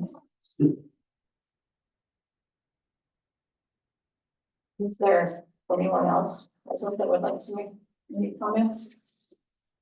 Nick? Well, we don't have to have a public hearing. huh? No. This is not a public hearing. No. Okay.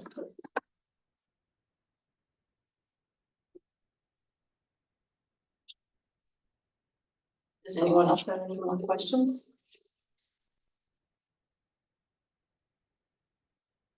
And we will close the. Well, it's not a public hearing, close comments. Who would like to entertain the motion? Oh, I'll entertain it. I'll do it. Why not? I tried twice, so I figured I'd let somebody else take a crack at it. Approve, the site plan, submitted by Blue Star Brewery and Eiley Automotive, for, 6525 Blue Star Highway, parcel 20-003-040-10 on 2.79 acres. And, to include all recommendations presented to, by Ms. Wells, in her, report. Do we have to also include the It recommendations? also, from- it references the recommendations of those other reviewing agencies, so they're wrapped in. Yeah, correct. It's all in there. But there's also the recommendations. Are there any recommendations on here that we had in the prior meeting? So do both those documents important in the entire project? You know what I'm saying? The prior meeting when the buildings were reversed, is that what you're asking? No, Or the prior No, meeting I for think the second you're half? referencing the fact that we have the letter from the uncle or Yeah. the easement and or other requirements to make the project go. Minutes. You can, if you want to add that as the last condition, you can add. I'm looking at my minutes. That, because those were tied to the special land use and the previous site plan. So your recommendations and discussions that we did back in August 20th, when we first saw Oh, it's the same memo. it. Okay, all right. And you tabled it then, so. Yes. people weren't in. So there's not- I'll support you. Not gonna try to make a motion. You got that, Marty? You want a roll call vote? Roll call? Yes. Okay. Mr. Butler? Yes. Ms. Granold? Yes. Albert? Yes. Mr. Eiley was approved. Mr. Stannis is here. Register yes. Mr. McFadden. Yes. Approved. Would you like me to get it? I know. Are we done? Hey, we're done. We're done. Thank you. Thank you. Thank you. Well done.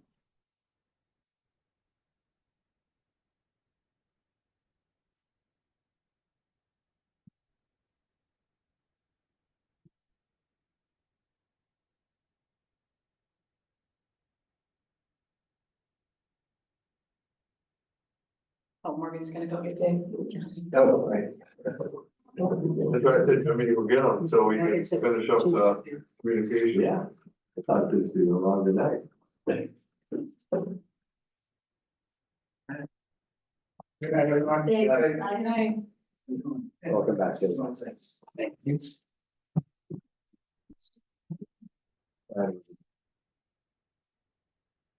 So we'll move on to number 8. Communications, so correspondence. Speak up. I don't.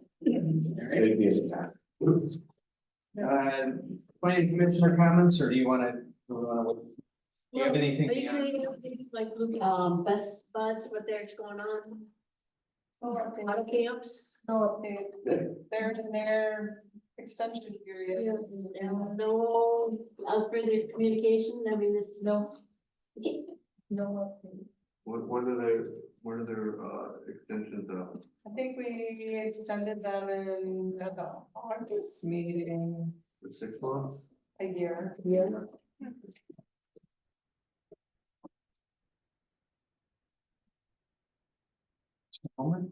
Township board report? Sure. Once again, 2 board meetings since this best body last month. So just some highlights that I'll just share with you. The 2 cities and township have formed a new committee. It's called the Tri-Community Wildlife Management Committee. It's basically to investigate and come up with ways to minimize the deer population, I guess is the best way to put it. So we were given 3 seats and we this is the third one. Stacy Aldrich, one of my colleagues on the board, was appointed to the committee, as with a resident named Beth Rapson. We also reappointed Roy Levinsky to represent us on the urban. Heard nothing yet about when the new committee is planning to meet, but they were interesting discussions because people have a lot of opinions on the deer situation. We passed the resolution to remove the critical deer language from our ordinance, which we did last month at our last meeting before tonight. We approved the employment agreement. I don't know if you're all aware, but Leon Lawrence is now on the staff. Cindy Osmond has stepped down from her position. She's also on the ballot. She's running for clerk. Leon is now our new building inspector / code enforcement officer. Something we've been trying to get for about 5 years. So I finally have one. Yeah. Right. So Cindy's retired from the position. She just followed me. So that was a cool idea. We accepted a proposal from Progressive AE out of Grand Rapids to begin planning for the redesign and renovation of the township hall exterior and the site. And we also approved the plan and the cost. This has been in debate for 6 years, I think. Riverside Drive, the one nearest us now, to lay a new water main project. And we'll be, they've all been unwell, so they'll be on water. There's have been issues over the years on the trees that were going to be removed. And I guess we've reached some sort of compromise on that. Now will be set up as a special assessment. It's a district paid by, it's about 20 homes on that street that will be paying for that starting in 2025. I just want to share this on the financial side because we and I are proud of this because it was a goal of ours when we came on board. It was reported that there's always a delay here, but a year ago, at the end of what year? This is 21. So the end of 22 takes a year to do this, but our pension funding level had reached 71%. which is quite remarkable because in 2016, before we even took office, it was at 32%. When we went on the state's watch list, so we've been focusing on increasing the township funding of that. So 71% is pretty great. And then just a note of interest, next Wednesday, no, a week from Wednesday, October 23rd, the Blue Star Highway Corridor Safety Plan, which we did public. Open houses. Yeah, open houses, right. They're gonna present the results of the study, October 23rd, 5:30, right here. Those are the highlights. What was the reason for extending water main on Riverside Drive? Was that something the residents requested? Oh, yes, boy, it's gone on for so long. Well, part of it is to loop it too. That, yeah, Because by getting all the way down to Riverside, you loop, that whole line along Lake Michigan, and that also, but you always want the system looped. And that gives city water to the people along the. well, there's a combination of things because they're all on well now. It's the water connection. And there was a lot of debate over the last 4 years, I think, about can fire trucks get to the houses? And that brought up, because there were a lot of very pro-tree people that lived there. I consider myself one of those. Stacy Aldrich and I actually rode in a fire truck with Chief Janik 3 years ago. And he was saying, see, we can maneuver now, but because it's a Allegheny County Road Commission jurisdiction, the only way to alter the plan at all would have been if the township said, we'll take jurisdiction over it, which would also mean plowing it, maintaining it, surfacing it. There were issues too about how it had been surfaced in the past, so it'll be a more permanent. It's been I was curious if they were having water problems. yeah, but like I said, though, it's dragged on a lot. It's taken a few years to get to this point. And then it took almost 6 months or more to get a majority to approve. They had to approve having the special assessment district and actually pay extra on their taxes. I think it's about $20,000 per home. What starts over 5 or 6. Yeah, well, they can pay it off. This will go on the winter 2025 bill. Takes time to process these things. So they can pay it off or take 10 years.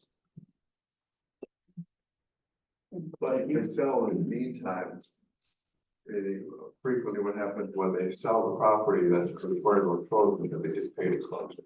That, yeah. All right, and so we'll on to our high risk erosion area discussion. Okay, yeah, I'm trying to figure out how best to tee that off, but we did hear comments from Lynn and Doug. I went out to Lakeshore Drive a few weeks ago, with Representative Cohen actually, and it was an opportunity to see firsthand some of the challenges that property owners are facing in that area. And when we had our discussions here with the Planning Commission and even during our ordinance work, I think we talked about the high risk erosion area and why we don't have protection in that part of the township.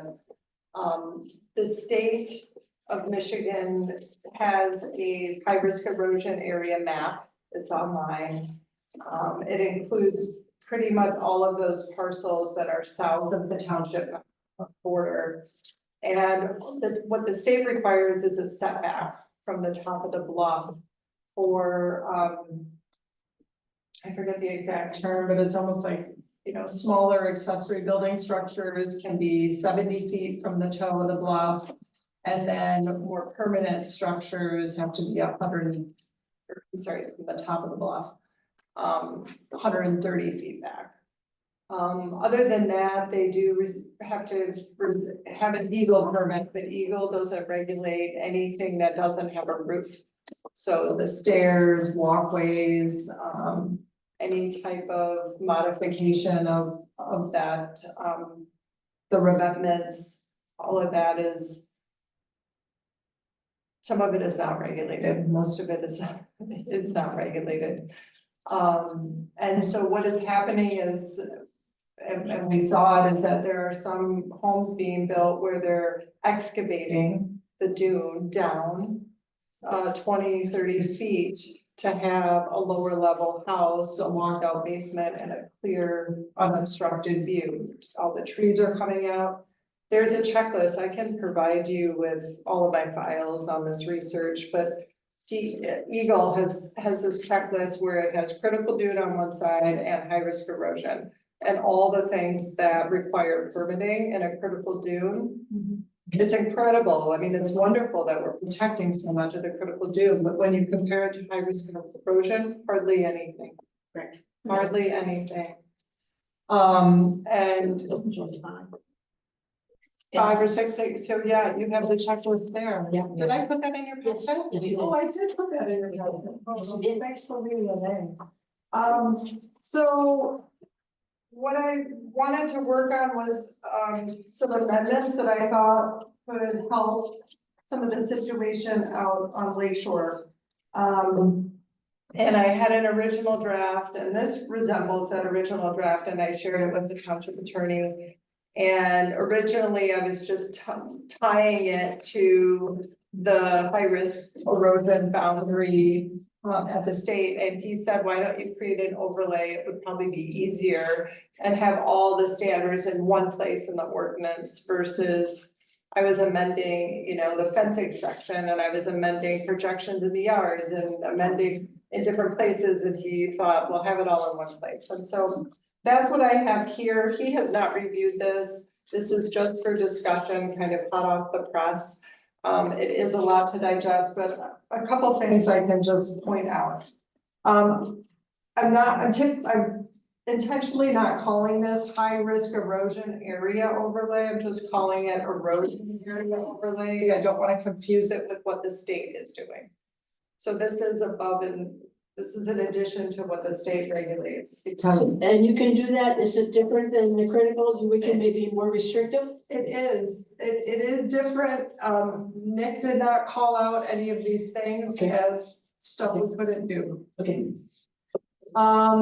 So we would add this overlay. There's a purpose statement, the location, so it's anything basically that abuts Lakeshore Drive on the west side from the township border to the township border. So it's from Douglas south to Ganges and everything that is on the west side of Lakeshore Drive. The uses, I mean, it's all the same uses. But I'm adding this, and again, for discussion, not having those walkout basements. That buildings would be slab on grade. No basement? Is that what you're? Yeah. No basement? No basement.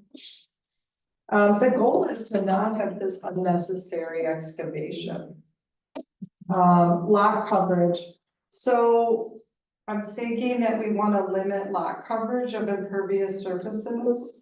So what you would do is calculate the buildable area, which would be. You'd go from the top of the bluff and say Eagle says you can't build within 130 feet. So from 130 feet to the road, and then the width of the lot, it would be a 40-foot footprint. I haven't looked at that on a parcel level basis. But I do want to, but the idea would be to limit how much impervious surface is covered. And not just rely on the setbacks to get us impervious surface.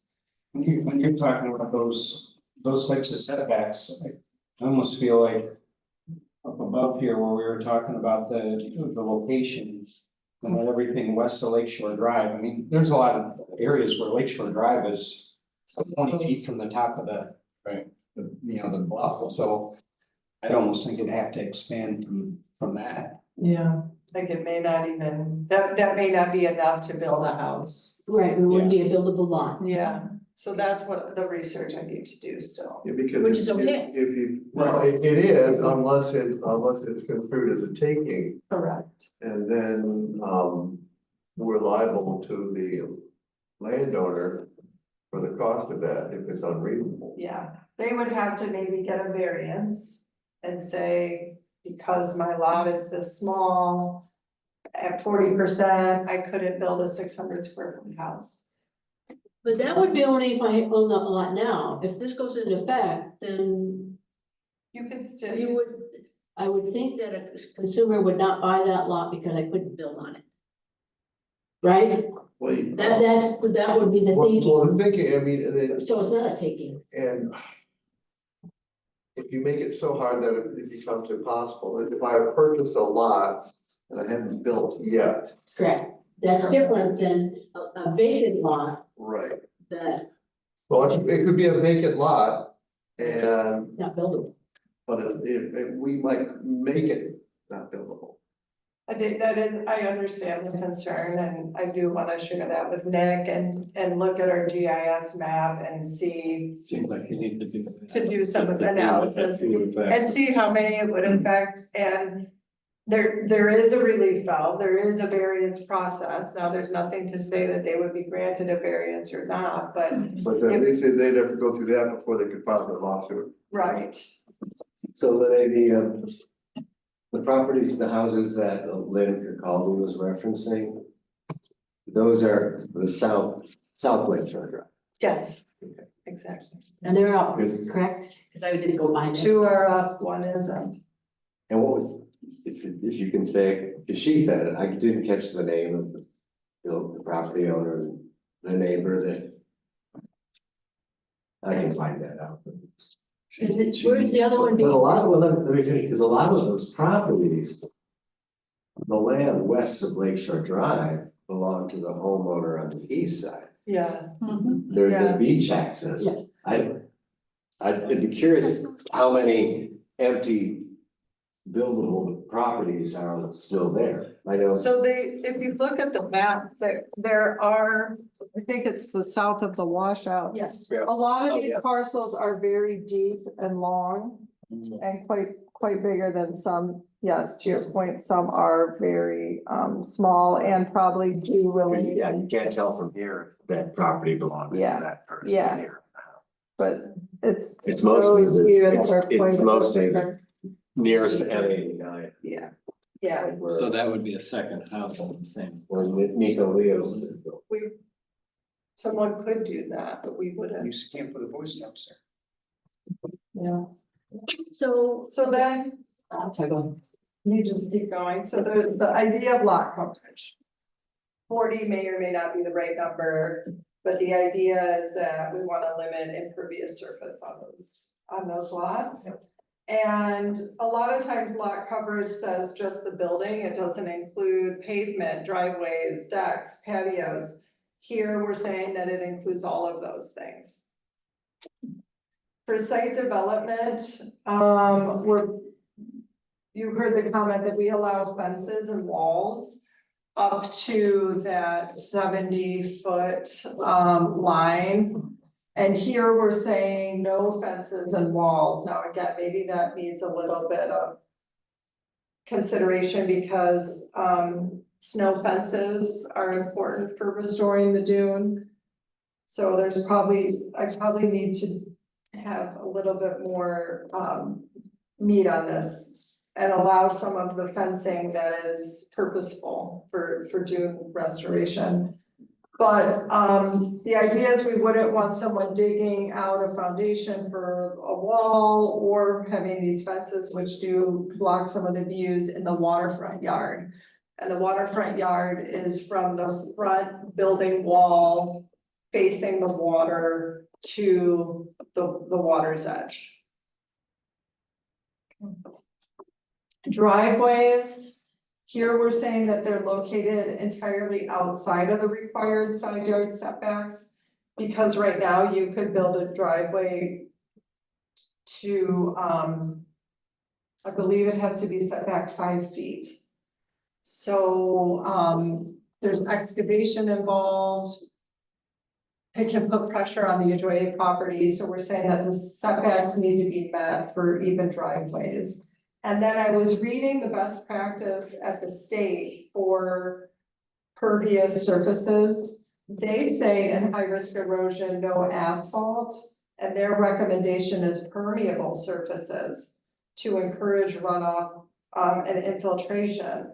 So they suggest grass, gravel, porous pavement, concrete, or modular.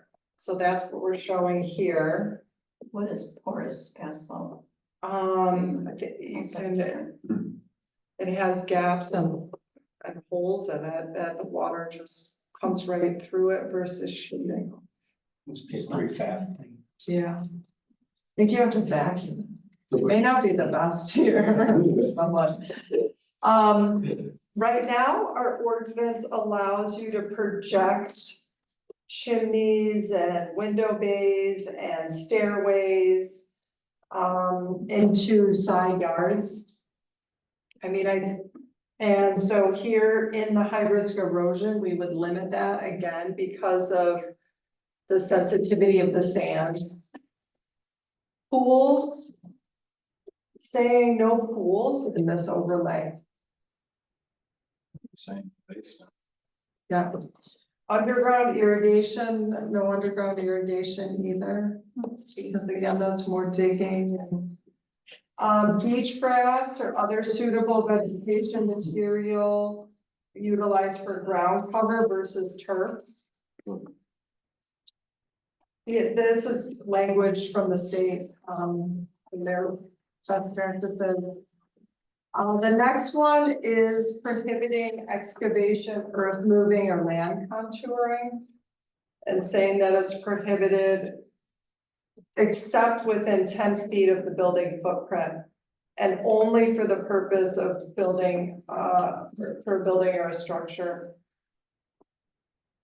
And that filling or removal of earth to change the grade is prohibited without approvals.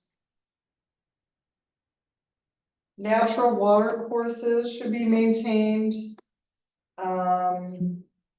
This is language that I looked at the city of Douglas as well. So this is what they have in their ordinance. And that there would be no excavation or contouring within a setback. Right now, if you go out there, there's excavation to a property line. That's a 1-on-2 slope, basically. And those, the houses, So, but I agree with the concept here, but if you alter your land such that you start dumping water onto your neighbor's property, that's also a source of litigation between those two. So it doesn't hurt to have it here. And if somebody comes in and starts yelling about it, say, well, we'd rather be sued now in circuit court for altering the flow of water, so now it's coming onto my property and causing erosion. And now you're not talking about just the problem that now I've got a pond in my backyard, my house is gonna fall into Lake Michigan.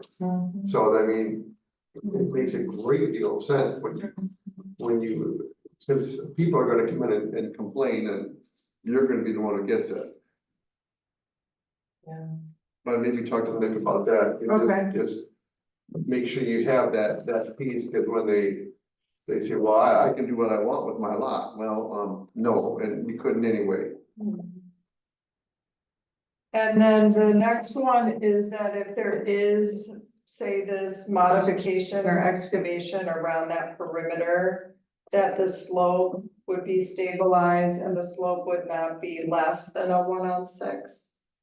So it's a more gradual slope. Tree removal, prohibited. And if there is removal, obviously, you know, there might be a dead or dying tree that you keep the stump and you keep the root ball. So you're not digging, no further digging. And that permits,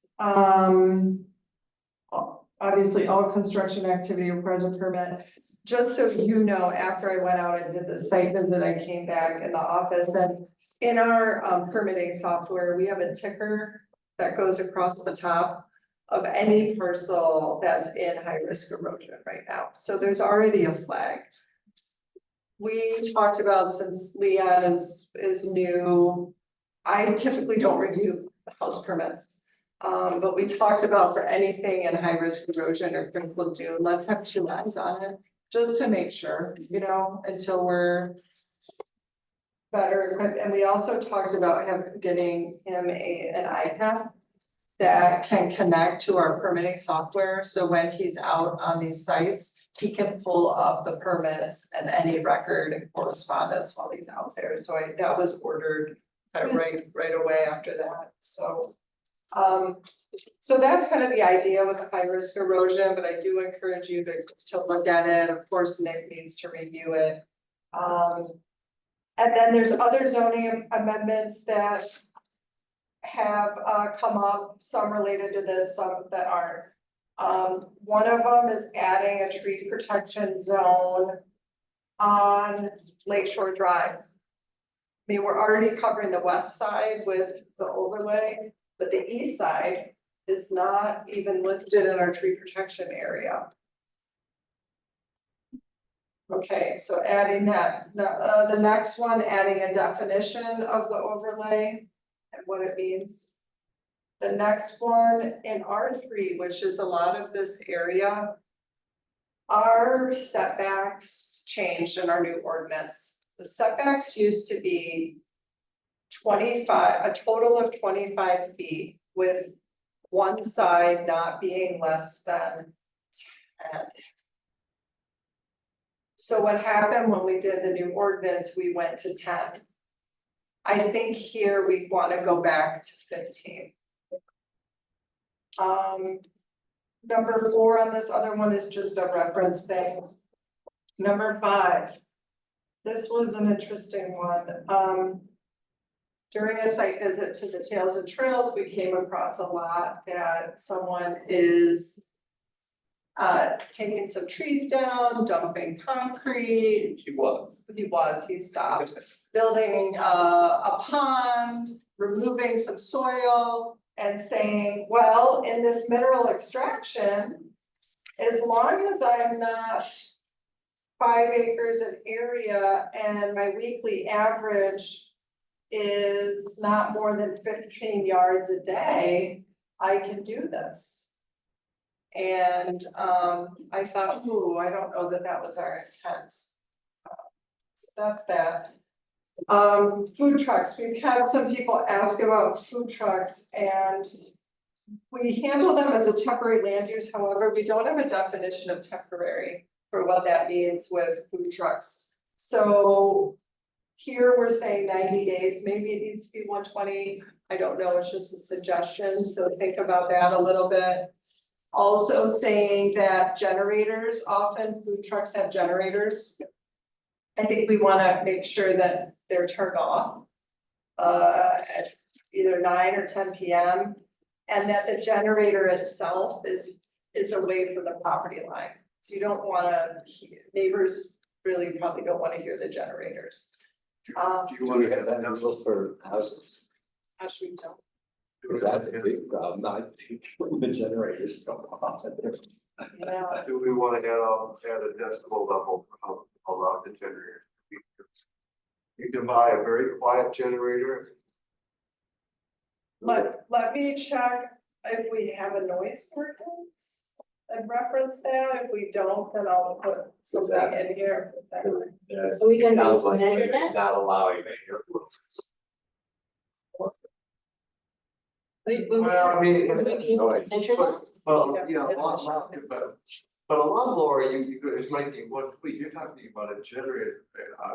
So if they're all weekend. And if it's got, you know, if it doesn't have a Honda, it's probably too loud. They don't tend to be near home. Well, I don't know, you know, you think about Or the other company that businesses. started barns right now.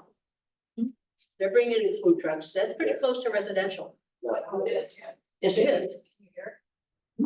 Or other businesses that have outdoor dining or, you know, ice cream or whatever. And I'm in favor of food trucks, but, you know, if you're talking about these generators, I get it, but how you gonna measure that? How you gonna measure that? You can probably walk up to, there's probably an app on your phone, we'll say, just see what's I'm the. just checking. the I'm decibel. gonna have to measure it. So, Okay, And then on I'll the- look at that. About the freeway. Number 8 is just a reference correction. Number 9, this one came up, with the project today and also Meadowwoods. We have these low impact development standards, but, we only say non-residential and multifamily. I don't know why we wouldn't have them apply to a site condo for single family. And then number 10 is just another correcting a reference. So what's the process to digest these, and I guess we have to vote on I each voted- one individually, or be a packet? I would put it together as a packet, one ordinance amendment, and of course, Nick needs to review this, so we need to refine it a little bit. I think, I mean, we don't wanna deliberate outside of this meeting. I'm in the office on Tuesdays, I'm also available always by phone or email, if you wanna schedule just a one-on-one, I'm happy to meet with you. You want to set it up for a public hearing to give other people a chance after you provide this? Yeah, it is required, I guess the question is whether it's ready for November or if it's in December. Well, if it's a public hearing first, and then wouldn't the board vote on this? Correct. Yeah. I would These are I good. would like to see it in regards to, you know, how it would look in our ordinance, and then we come back and look at it. And then. And everything after then that. go to the public, put it out for the public. Have a public hearing, so that might go into December, or January. Okay, December That sounds hearing. familiar, that's what happened last Yeah. time. with the tree review. Okay, that's good, so we'll look at it again in November. And then have a hearing in December, and then it would go to the board in January. Okay. So great catches and suggestions, thank you. Yeah. So, Oh, it's a copy just from the book. That's why I do. so Lene, I wrote out there to look and see the properties. So the two houses, and then further down, there seems to be something else going on. Yes, that's an enforcement thing. Someone is building storage sheds on their property. That they're, On the west side? yes, that they're shipping to California, and so we've said, no, this is not an industrial district. Building them on. And there's- It's not building them to leave there. And there's someone doing stairs that aren't, that they don't need a permit from Eagle Stairs. Yes. Does not need a permit. But if we had this in, they would need a permit from us, and there would be. And who, I noticed there's a little sign about, it said erosion solutions. That's a company that will put rocks at the edge of the beach to prevent erosion. Because we can also not allow. That's what I But is meant. that- Chickasaw Township. Chicken. Chicken. That's right. Does that require? can't do that Stone of some sort? Rocks. You can't do rocks, you can't do steel, you have to do sandbag. And you shouldn't do it, because it goes up. Well, what happens is that, There's the next person's. Yeah. and also makes it impossible to walk along the water, is that right? Only when the water's hot, if there was rubber with Yeah. feet, then you don't. Well, you know, unless it's in a bad mood, It's so hard. perfect. So in terms of the overlay, erosion overlay suggestions, are you, sounds like Douglas has similar language, are there other municipalities that we're aware of? So I did reach out to Eagle and I asked if they had specific ordinances that they're aware of, and there weren't any that I was pointed to. So Douglas has them. I think South Haven Township does as well. And then I'm gonna look at Chickamay. Yeah, look at the rock thing. And then, like I said, I've been reviewing the best practices that the state put out for erosion and dune development, and Those are suggestions, so what I'm trying to do is bring them in as requirements. And we should look at the chicken solution for, to stop the rocks and Yeah. silt along the water while the water is low. Because it'll become very contentious Yeah. when the water starts going higher. And the potential for another washout along Lake Shore starts presenting itself again. We gotta get that new road. improved. Behind the houses. Yeah, they don't matter. It's the same. Why And is it's like- that road is more of a, like, neighborhood scale? Not a big deal. Oh, you can come on speed limit. Well, that's. Yeah, like. No, well, sign for- we've expressed that to the road. All right, well, we do have a second public comment, but there's no one here, so. I'll close that. So, yeah, you open it. Yeah, open, close. That's all right, then I'll take a motion for improvement. So, Those in favor? Aye. Thank you. once again,